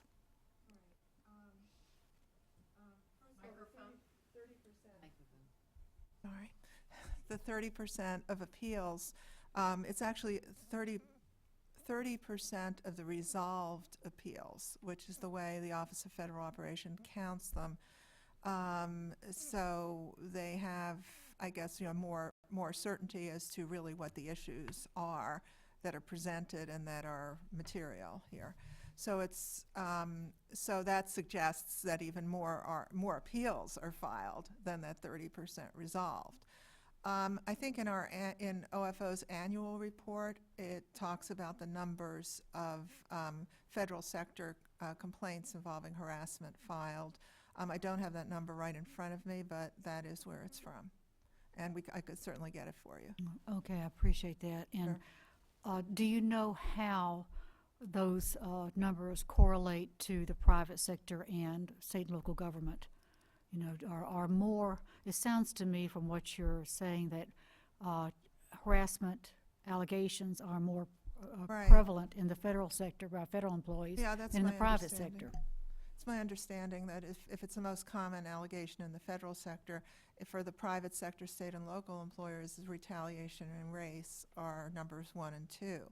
So yeah, there is a difference. You know, I can only speculate really as to why there is that difference. And I don't know for a fact. Have heard it discussed when I've gone to conferences with federal agency attorneys who defend EEO and harassment matters. They talk about the prevalence of harassment allegations, but I can't really obviously draw a conclusion as to why. Well, and I understand that's not your direct area. Right. But which raises an interesting point for me. I mean, we've talked about, Commissioner Lipnic talked about how we could fill our docket with our litigation docket with harassment cases. Sounds to me like we could also have an entire commission hearing on harassment in the federal sector, because there are close to 3 million, my understanding is, civilian federal employees. So of the, are there things we can do to provide more targeted prevention efforts to those 3 million approximately civilian federal employees? And are there are there certain agencies, or are there certain types of jobs, federal jobs, that lend themselves to more incidents of harassment? Absolutely. I think it'd be interesting, Madam Chair, for and for the co-chairs of the task force to address this issue and address whether we're doing as effective job of prevention and training among federal employees as we can. And Mr. Ratliff, I just had a question for you, and thank you so much for your testimony, and certainly Mr. Montoya, your testimony. But I wanted to ask you, the company that you talked about that was employed, that you sued on Mr. Montoya's behalf, approximately how many employees did they have? It depends on which one you're talking about. The sort of direct employer of Mr. Montoya had approximately 100 employees. However, they were owned, and we alleged integration of all three companies. And so when you included, the two parent companies, I think you were getting closer to 500. And my understanding is these are companies that contract with oil and gas companies to provide certain services to them? That's correct. They're a well servicing company, so they don't actually own the oil field. There's the companies that own the oil fields. They come in to provide services, whether that's operating vacuum trucks or workover rigs, they're called, on the actual facilities. And you made the comment in your written testimony that you thought that harassment was particularly prevalent in this industry, the oil and gas services industry. I'm just curious, do you know whether or not after the lawsuit or in response to the allegation, if the Denver office has done anything to target providing preventative training within that industry? I don't know at this point in time. I could certainly ask our outreach folks if that is the case. I just know that sort of from experience working in the office, we have seen sort of repeated issues with the oil and gas industry in our district. And Madam Chair, I think that might be some of the benefit that comes out of this testimony too. If there are new industries that we're identifying, where this, as Mr. Ratliff is identifying, that where he believes, for whatever reason, whether work environment conditions or whatever, harassment is more apt to occur, or there is inadequate training, that maybe we can look into more targeted training in our various offices, and perhaps even in a particular year, target a certain industry where we put the bulk of our training resources into that particular industry, rather than just trying to provide blanket training. And it does come as a real surprise to me, Mr. Ratliff, that according to your testimony, you discovered that this company did not provide harassment training to supervisors, because that is so very fundamental. That that tells me if they're not providing it to supervisors, then that there's a huge gap there, because that's one of the first thing employers do is to provide specific training, regular training to the people that they entrust with supervision of other employees to make sure they understand the personal consequences to them if they break the law. So that's really disappointing to hear. And if it is something that occurs in this industry, as you have testified, then I think it warrants our looking deeply into that particular industry. My time is up. The only other thing I would mention is in Ms. Ghostgrave's, Fatima. I was interested in hearing your testimony about higher paid employees, and one of the things that we did not have time to get into today that would be also interesting to explore is sexual harassment in the legal community and in the legal profession and in certain other, highly paid, highly compensated professions. But I'm sure that both you and Ms. Cowell have a lot of information on that you could share with us. Thank you. Thank you, Commissioner Barker. Commissioner Feldblum. Thank you, Madam Chair. First of all, thank you, Ms. Miaskoff, not only for your testimony, but for the work you do at Office of Legal Counsel and everyone else in Office of Legal Counsel. I'm not sure how we could do our work without the work that you do. I want to thank Ms. Wise and Ms. Goss-Groves, again, not only for your testimony, but for the organizations that you're representing. Both SHRM and National Women's Law Center has done amazing stuff and has been there working on this. And Ms. Cow, again, not only thank you for your testimony, but for all your years of work representing folks. I had the question, Mr. Montoya, for you, exactly the chair's question. I had, what made folks finally come forward, and do you think the employer focused on the leaders in terms of retaliation? I think you answered that. Your answer makes me think that maybe one of the things the task force could focus on is how do we maybe tell employees that a good first step would be to start talking to other people so that they could get some critical mass. But I'm not exactly sure how the commission could convey that that message. I wonder if you have any ideas about that. Actually, I really don't. I mean, everybody that's out in the oil field, in the state of Wyoming, they have a law called the Right to Work Law. Mm-hmm. And unfortunately, it's a little opposite of what it says. It's not actually the right to work, it's the right to fire. Mm-hmm. And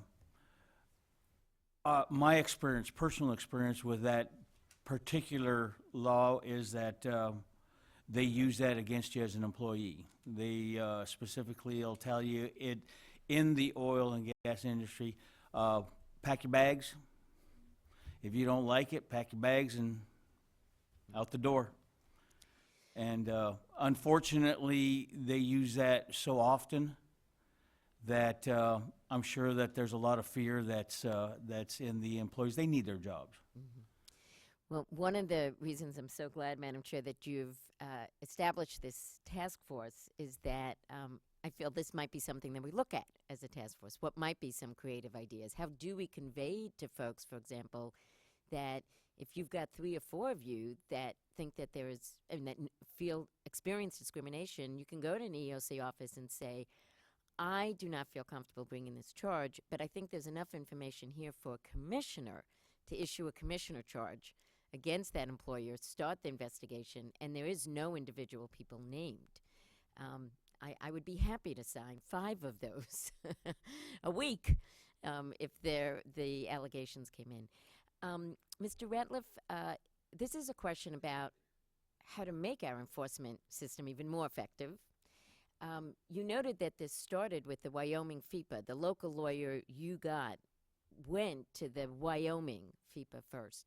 And I remember when I started, I was struck that in, like the second year when I was focusing on this, 100,000 charges came to the EEOC, 50,000 charges came to FEPAs through their work share, so with us. So that's a lot of charges that are being done by FEPAs. Can you tell us how it was that the Wyoming FEPA reached out to you, if that's what happened, or did you see it in our computer system? How is it that then you guys got involved? We guys got involved. I can't say with 100% certainty, but my memory is that there were most of the charges were filed with the Wyoming FIPA, and then at some point, somebody had filed a charge that was beyond 180 days with the Wyoming FIPA, and because it was beyond the 180 days, they transferred that charge to the EEOC, and then with that, there was a request at some point that all the charges just be transferred to the EEOC, and I believe that was made by the Intervenors Council, but I'm not entirely certain. Okay, well, again, I think that there's work that the task force can follow up on in terms of sharing information. The last thing I would say, I'm sorry to hear that there's so much harassment in the federal sector. Perhaps that's because federal sector employees know more about their rights, and so that fear factor, and there isn't, it's the opposite of the right to work. It really is a right to work in terms of it's much harder to dismiss a federal employee. It'd be worth looking into that. But in terms of, well, all of your points about more guidance to employers about EEOC's legal positions, every time I talk, I encourage people to look at our federal sector decisions because we do set out our position on very fact-specific cases.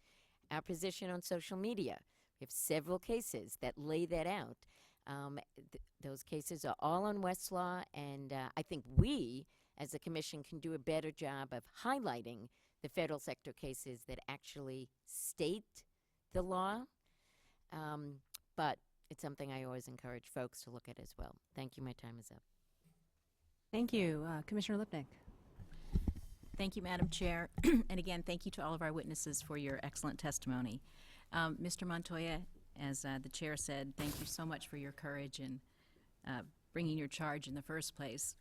I wanted to ask you about your comment or what you said in your testimony the first time you went to work in the oil fields and you were subject to some of the racial epithets, and the reaction you got was, "Welcome to the oil fields."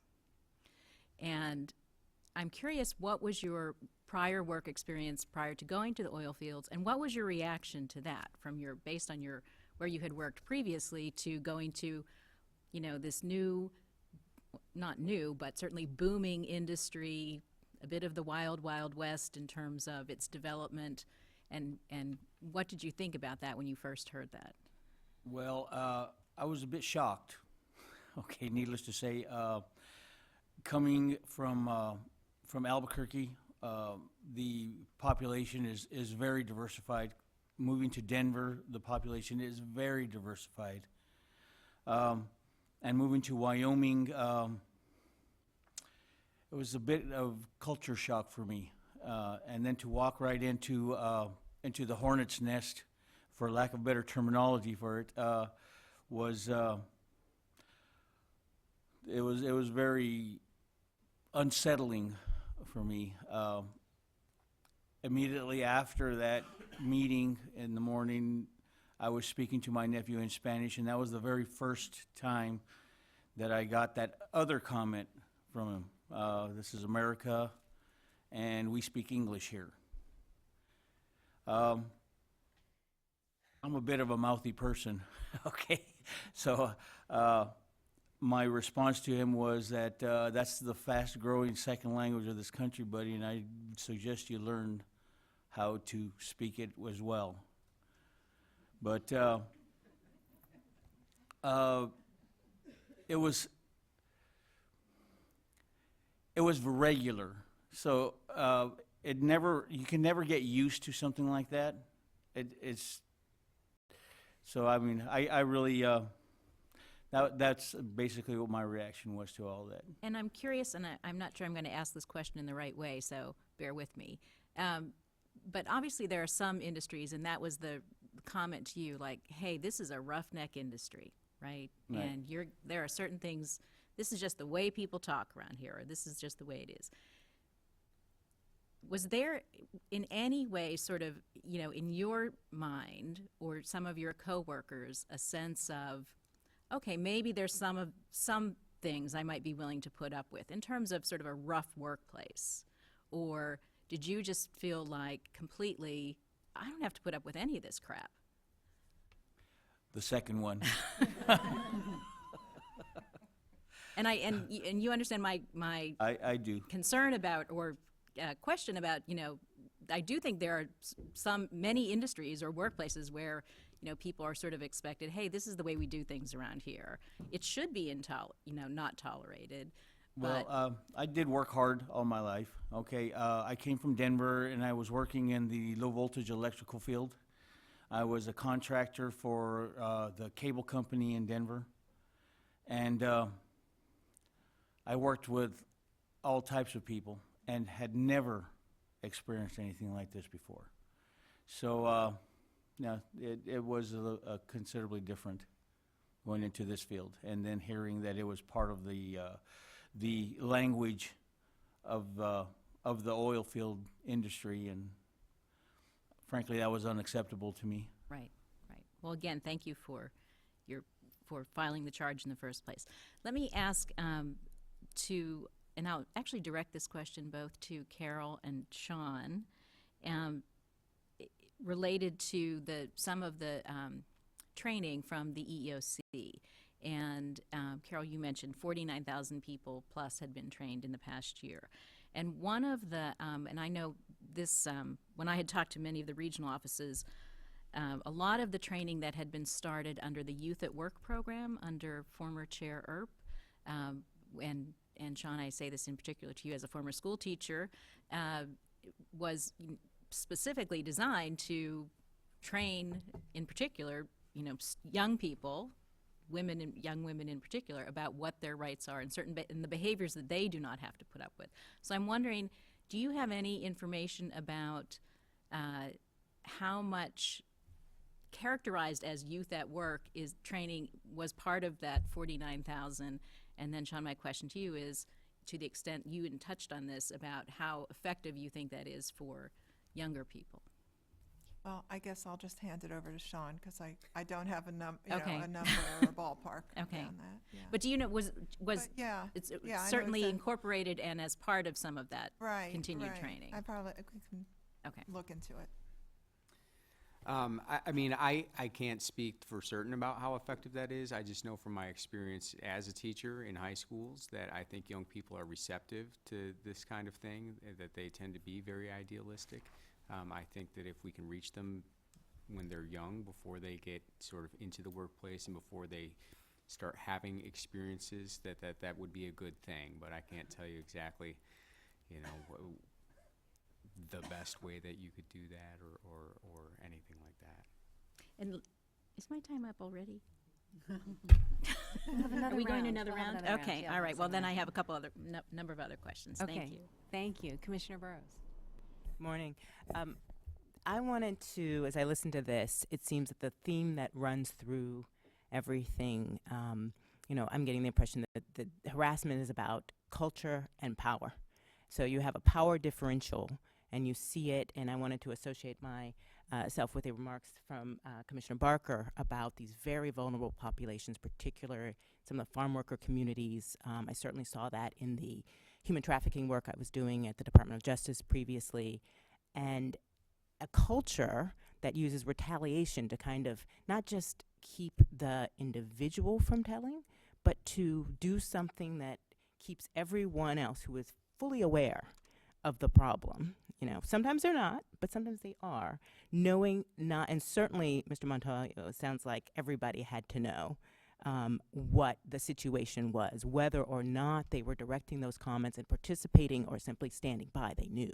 So it feels to me as though retaliatory harassment is a kind of harassment we need to be thinking about in this, and also trying to understand how we get employers to change that culture and the employees who are bystanders or at least not helping to change their behavior as well. And so I wanted to ask you first, Mr. Montoya, about your experience and the role that retaliatory harassment had in whether or not that delayed the time it took, because it's not entirely clear to me, not having read all the briefs, certainly read the testimony, for you to go ahead and file. That the knowledge that there was this threat, and then it seems actual harassment of retaliation, actual retaliatory actions that occurred, and that it was made clear that were going to occur, and sort of the role that that played. I'd like to hear about that. Our original file of harassment was filed in September of 2009, and that's when we first spoke to the attorney, the private attorney in Denver, in Casper. The retaliation charges were handled through him, and they were handled pretty directly through him. He started filing harassment charges probably about 2 weeks after I got laid off. Because, it was direct. It was probably about 2 weeks when Mike got hurt, and then all of a sudden, his claims started to get denied by the company. And we had a consistent harassment of Don long time, and a lot of the drivers were having issues that we didn't, we kind of had knowledge of them, but they didn't start coming forth until after the original charges were charged, and we kind of started talking to people about it. So it was a pretty timely thing for us. We filed our harassment charges, and the retaliation charges came directly after. Thank you. And Ms. Goss-Graves, thank you for being here. I wanted to ask you about, sort of hearing these dynamics, and I'm really thinking that retaliation and harassment are two sides of the same coin. When you have vulnerable populations, you mentioned some of the farm worker populations, what do you think we could do to convince folks in that situation to come forward? Because you really are, I think the higher the stakes are, the more the harasser is going to feel free to continue, and the more really the worker has at risk coming forward. So talk to us about that and what we could do to help. Thank you. I think, it's absolutely a tough issue. There are some models. The Immokalee workers in Florida are example where, they have banded together and organized to put some procedures in place to make it easier for workers to report harassment. And part of what they were able to get is for their employer to have a zero tolerance, so that they knew that it wouldn't be a situation that you report harassment and then you are still dealing with that person every single day, and now you're dealing with retaliation. So they felt very comfortable and understood that there was a situation where their employer was going to do something. And so I think that workers have to know that they're going to be safe and that they're going to be protected. And I think for employers to be able to take those strong measures, it's sort of a twofold thing. It is the sheriff example where Commissioner Feldblum started, of understanding that there are real consequences if you aren't going to deal with harassment, but it is shifting the culture, and I think employers have to be prompted to participate in that culture shift. Thank you. Thank you very much. Why don't we take a quick 5-minute break, reconvene at about 10 to 12, and then we'll have our last round of questions and some quick closing statements. Thanks, everyone. Hello, if we could ask everybody to take their seats, and we will reconvene.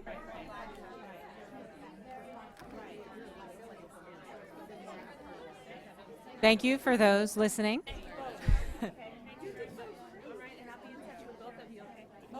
We want to get started, so if you could please take your seats, we'd appreciate that so we can end on time.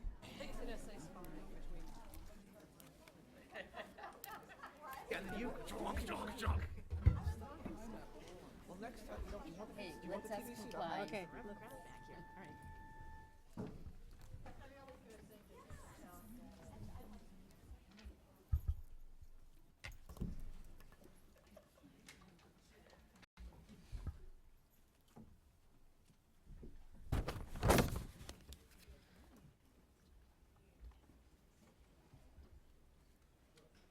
Does anyone see Sean out in the hallway? Okay.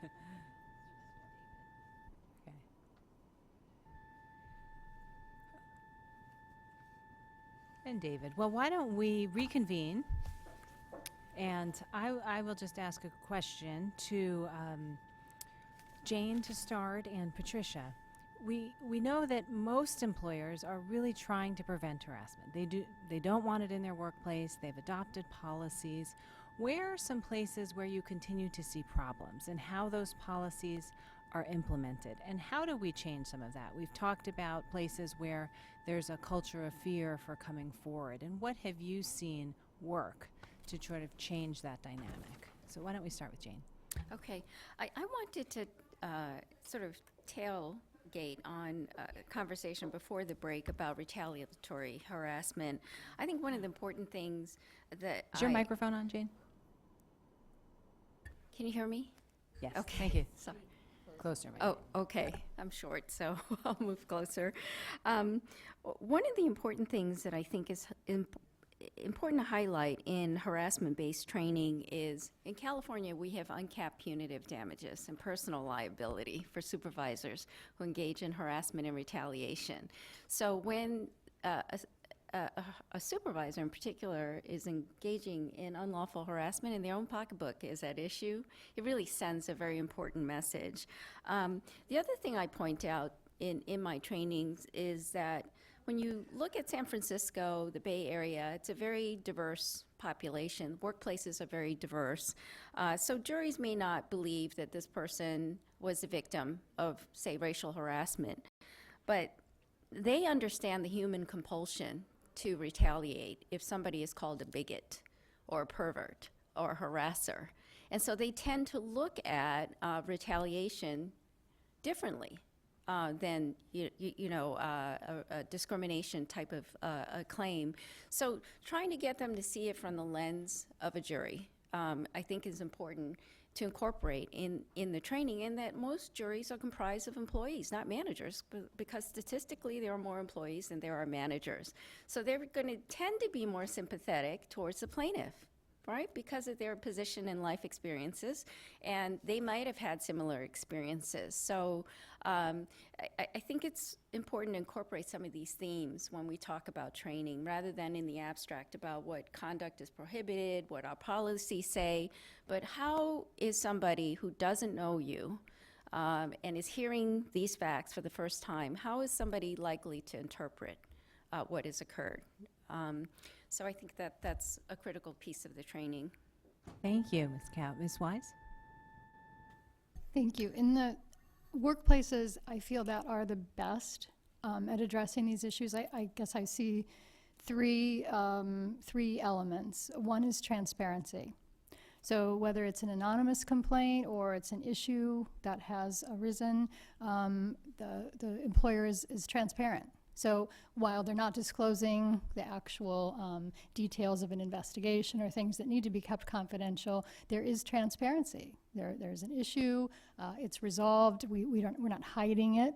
We're not trying to pretend we don't have problems in the workplace. And just in general, the topic of harassment is discussed. It's something that, again, not just once a year, but it's a constant topic. And so people aren't afraid to come forward.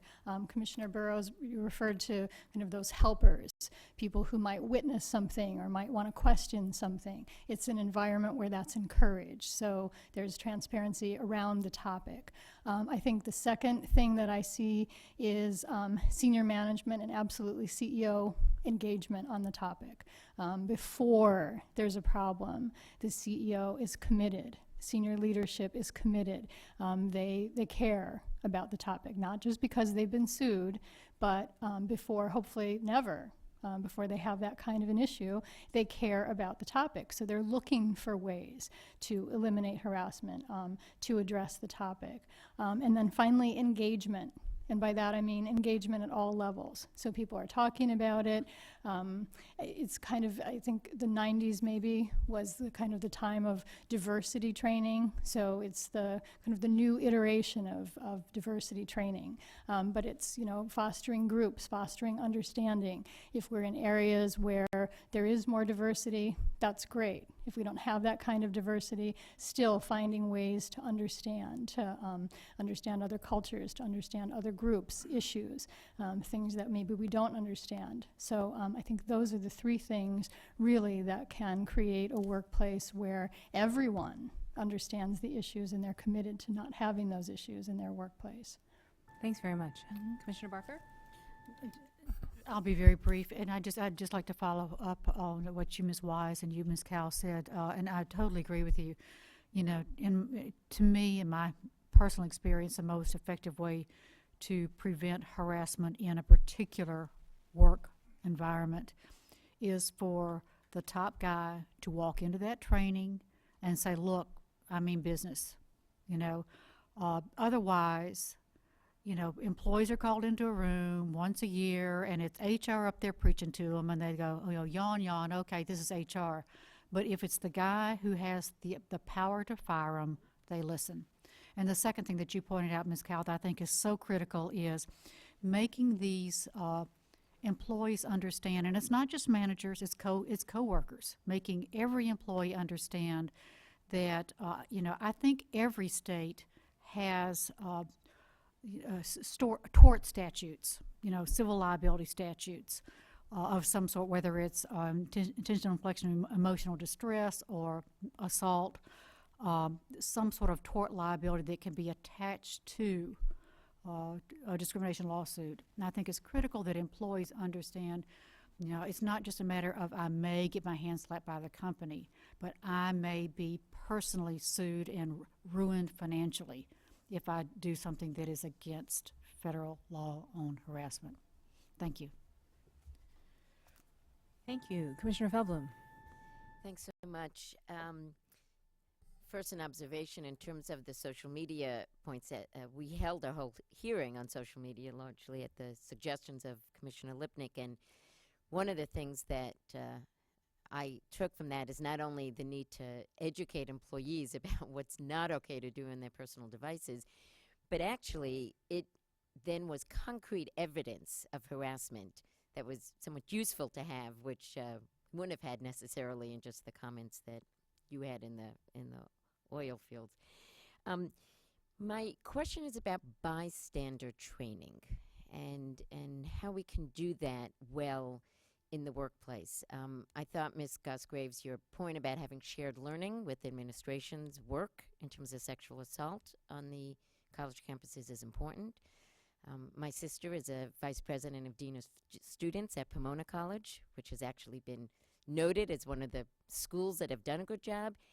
And what she has said to me over the years is one of the most effective things they've done is train students that when they see harassment or they have heard about sexual assault, for them to come forward. Now, I think students feel a lot more empowered than workers because they're not worried about losing their jobs. Plus, for some reason, students feel really empowered as a law professor for many years. So how could we do that bystander training well in the workplace? It's really sort of fun on this end of the panel, I think, although. Well, one thing that occurs to me, and I think this is building off something that Ms. Wise said about ensuring that everyone is trained, but that training may look different for different types of employees. And, you know, I do think that,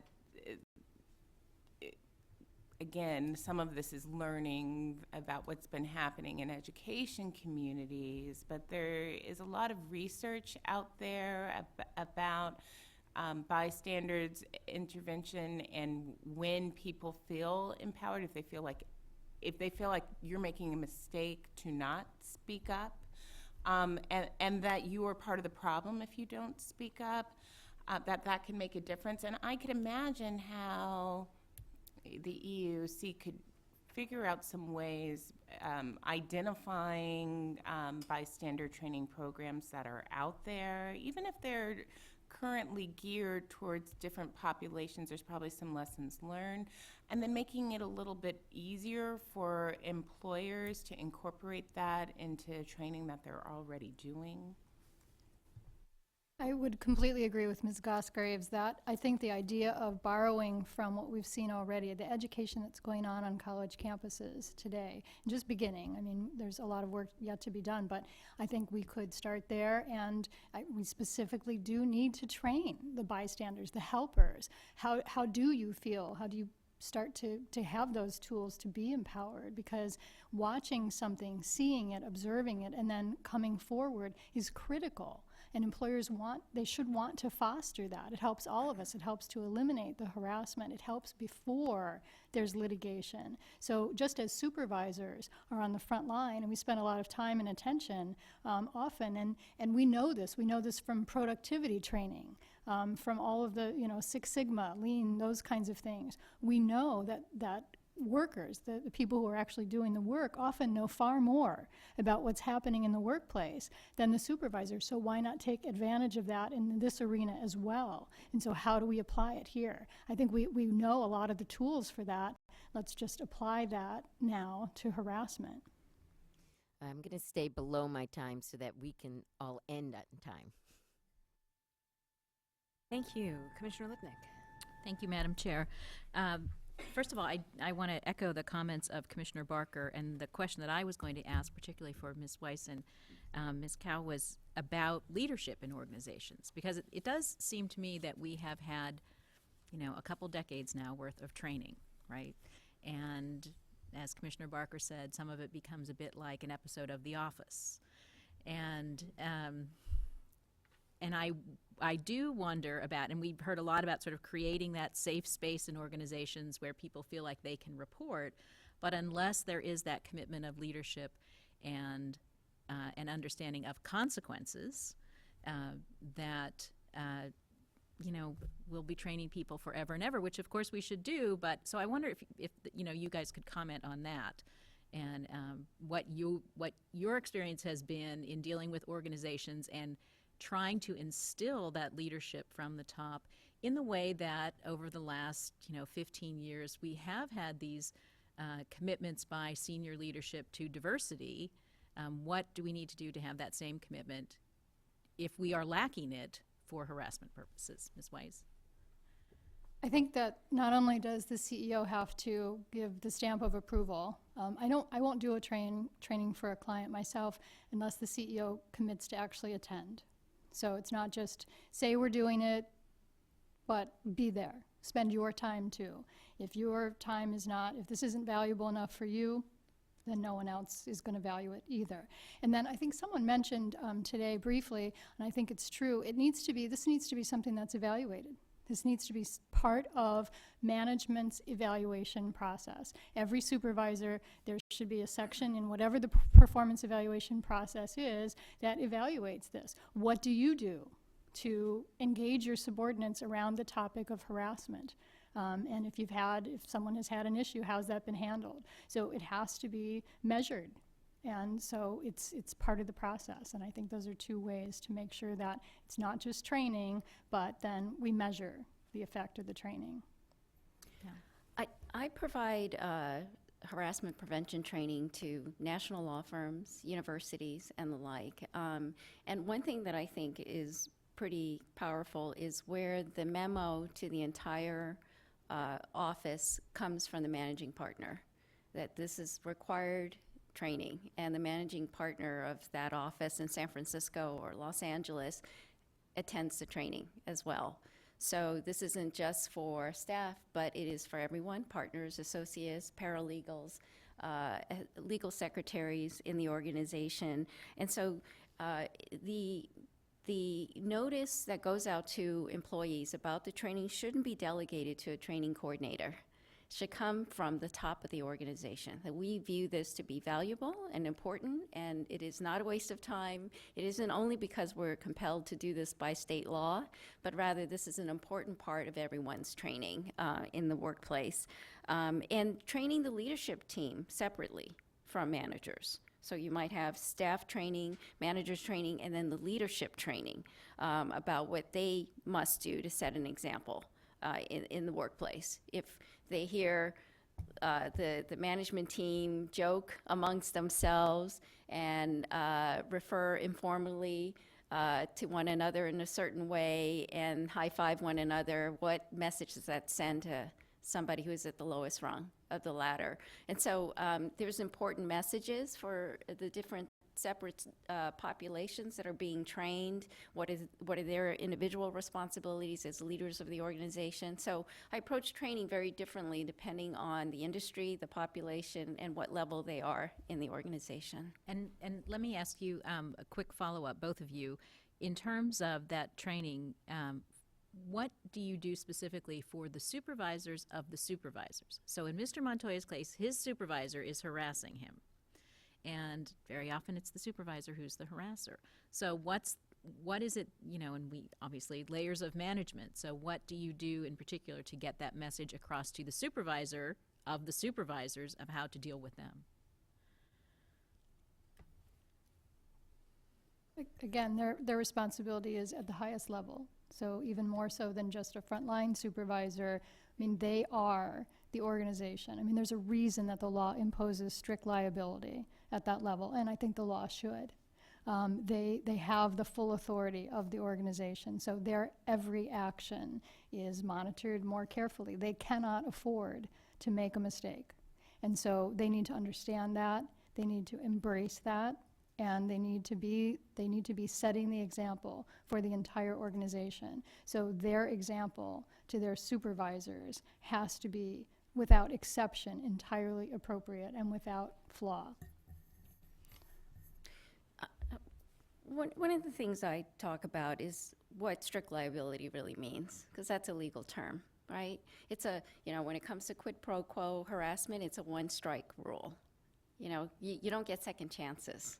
It's a one-strike rule, and what that means for the organization, what that means for that person's career, what happens to their reputation. These days, people, you can go on Google and find out that an organization was sued and who the parties were. This has a longer track record than ever before in history. It is going to be perpetually out there in social media, what has happened in this particular workplace. I also convey a message to supervisors that even if the concern is about you, you have a duty to report this. That is, in the course of perhaps providing feedback to an employee or coaching them, they say, "You're harassing me." You're not an exception to the rule simply because the complaint is about your conduct. You still have an obligation to report that to HR, and it must also be investigated. And we need to follow the same process. So there's different messages that I would convey to supervisors and supervisors of supervisors to ensure that this policy, like any other in the workplace, whether it's safety, conduct, attendance, needs to be enforced the very same way. Simply because it involves human interactions rather than what time someone shows up for work, doesn't make it less important and less valuable to the organization. So there's different messages that I would convey depending on the level of the management that they hold within the organization. Great, thank you very much. Thank you. Commissioner Burrows. Yes, just very briefly, this has all been very useful. It occurs to me as I'm thinking about this, because I also believe and worked with SHRM quite a bit in the past, that employers want to do the right thing, and it seems like there's a or most employers certainly do, disconnect sometimes between the headquarters and the HR and the folks in the field. And if you're an employer who's, say you're the CEO and you're like, hey, I've got my training down, I've told everybody what to do, how do you then know that you can sleep at night? Because how do you check out what's going on in the day-to-day of the workplaces that you're not actually in? Because I think that may be part of the problem here, that they may not be out there in the oil field with Mr. Montoya every day when he gets introduced on his first day of work. And so how do you find out that your house is really in order, particularly for some of the employers that have, even if they either are large or just have various locations? Well, I think if you're the CEO, you probably don't sleep at night. So I think it's a question like anything else of priorities. How much time do you devote to it? How much emphasis do you put on it with your senior leadership team? The resources you devote, time, walk around, get around, So obviously, the larger the company, the harder that is. So you've got to trust your team to be carrying out that message. So I think the more attention that you give to it, the more attention you're ensuring that your senior leadership team is giving to it. And like anything else, what you're saying, are you making sure that that is getting passed down through the ranks, like any other important strategy that you have? Ms. Cosgrave. I just had an additional thought about that, because if you're a very large company, that's a concern for every aspect of the company. That's a concern about, are your shelves stocked appropriately, and are they really having the right workplace that you're envisioning at the highest level? And so for the things that really matter, you're going to put safeguards in place to make sure that your goals and your mission are being carried out the way that you expect them to.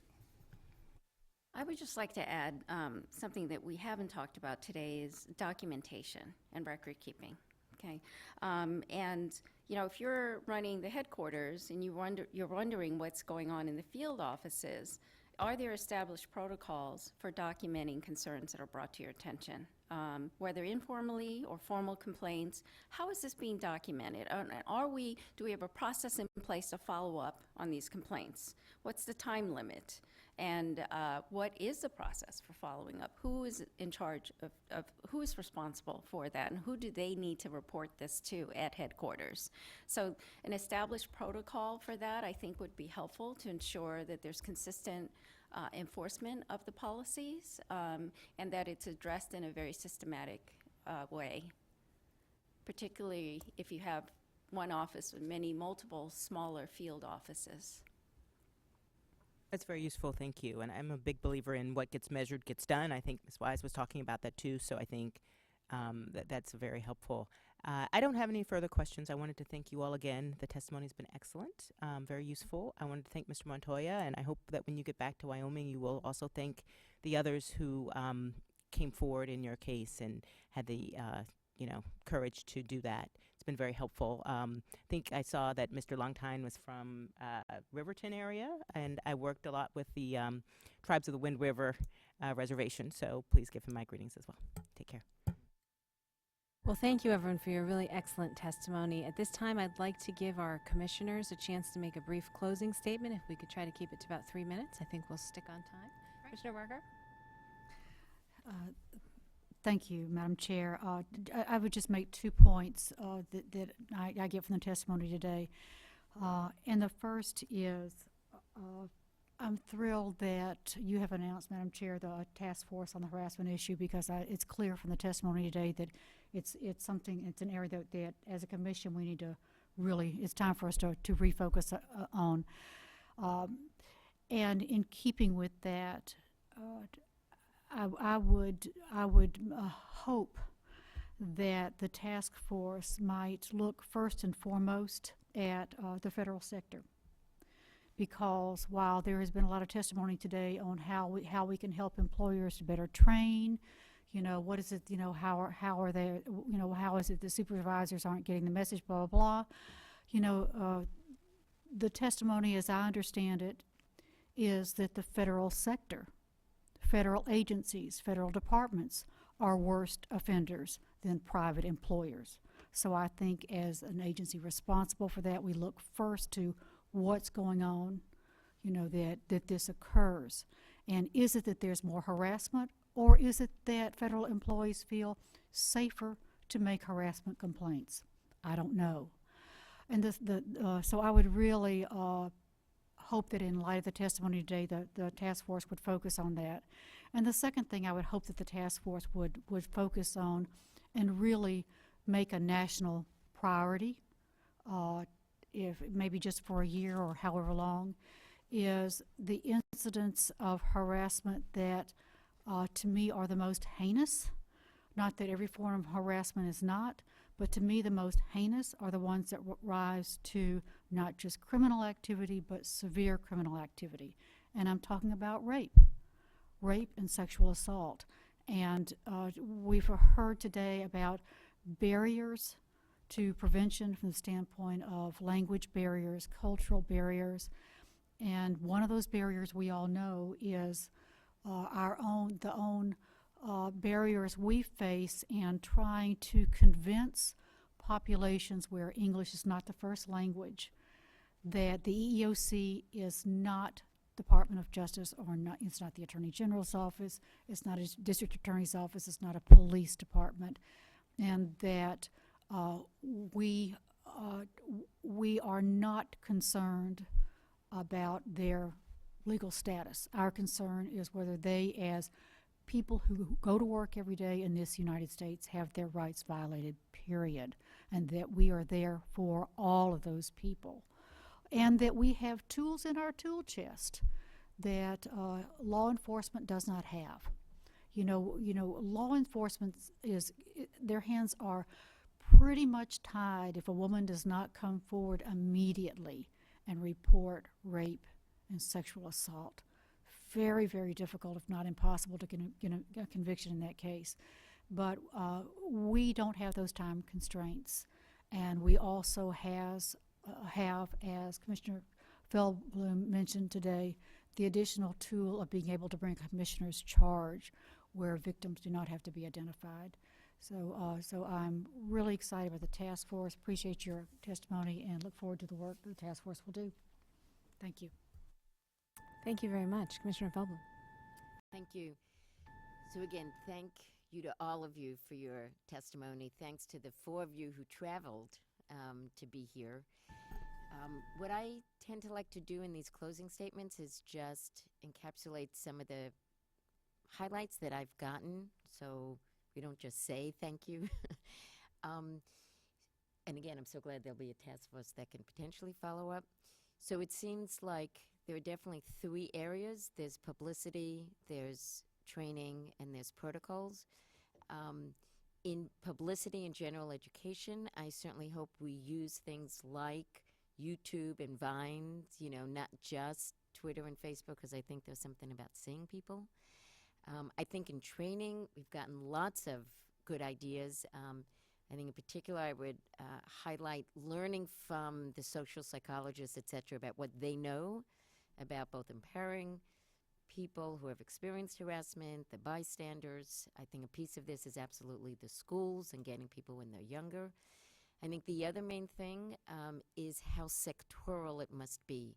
Sectoral by industry, sectoral by different types of employees, and sectoral by type of harassment, something that Commissioner Lipnic mentioned in the beginning. There might be different reasons that are creating the racial harassment, the sexual harassment, the disability harassment, the age harassment. And finally, in terms of established protocols, again, I think we got lots of good ideas that I hope we document so we can follow up on it. And I think one of the ones I want to highlight is the idea of collaboration among employers that are already doing good things. And I guess in the first 2, I actually see the task force as actually being able to help do some stuff.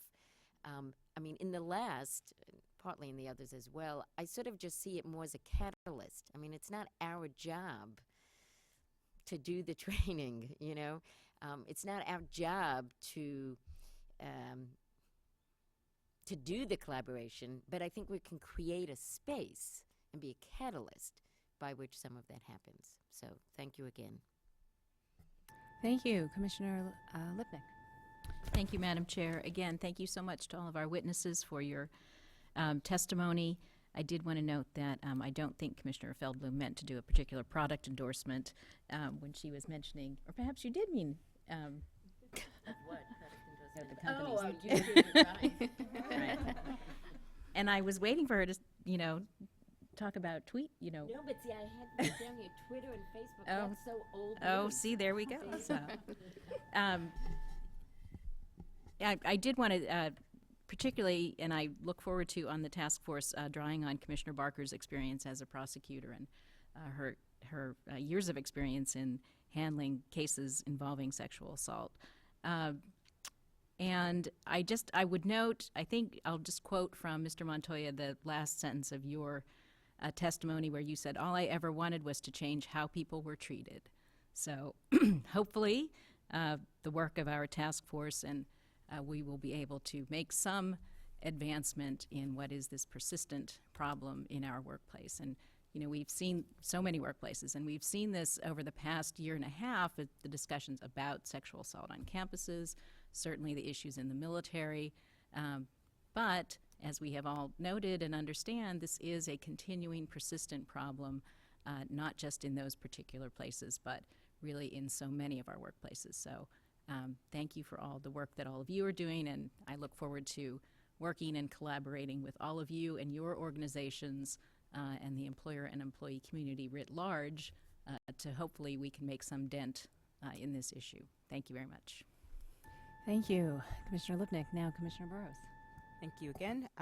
So I really appreciate it, and I have a lot to think about from this. I hope that we'll be looking maybe at some of the retaliation issues, which seem so key to me to sort of changing the culture and making it possible that each one of us can, in various stages can continue to do something about this problem, because I think that's part and parcel of what keeps the harassment going. And so maybe 10 years from now, we won't be looking here and going, gee, look at that, 25 to 30% of everybody's charges. I am also curious about the federal sector, having worked a lot in the federal government. I tend to suspect, although like Carol Miaskoff, I do not have the numbers. I suspect that part of it is it's so difficult to fire a federal government worker. So I don't know if that's, so problems that maybe in the private sector, you're just out of a job, you continue to fester, but regardless of what's going on, we should, look into it. So thank you very much. Thank you, Commissioner Burrows. And I want to thank all of you again for all the time and thought you've put into your testimony today. The issues you've put on the table for us will certainly guide our work going forward.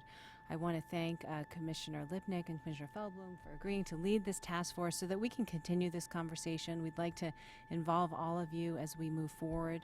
One of the issues that I'm particularly interested in understanding is how different forms of harassment manifest themselves in the workplace.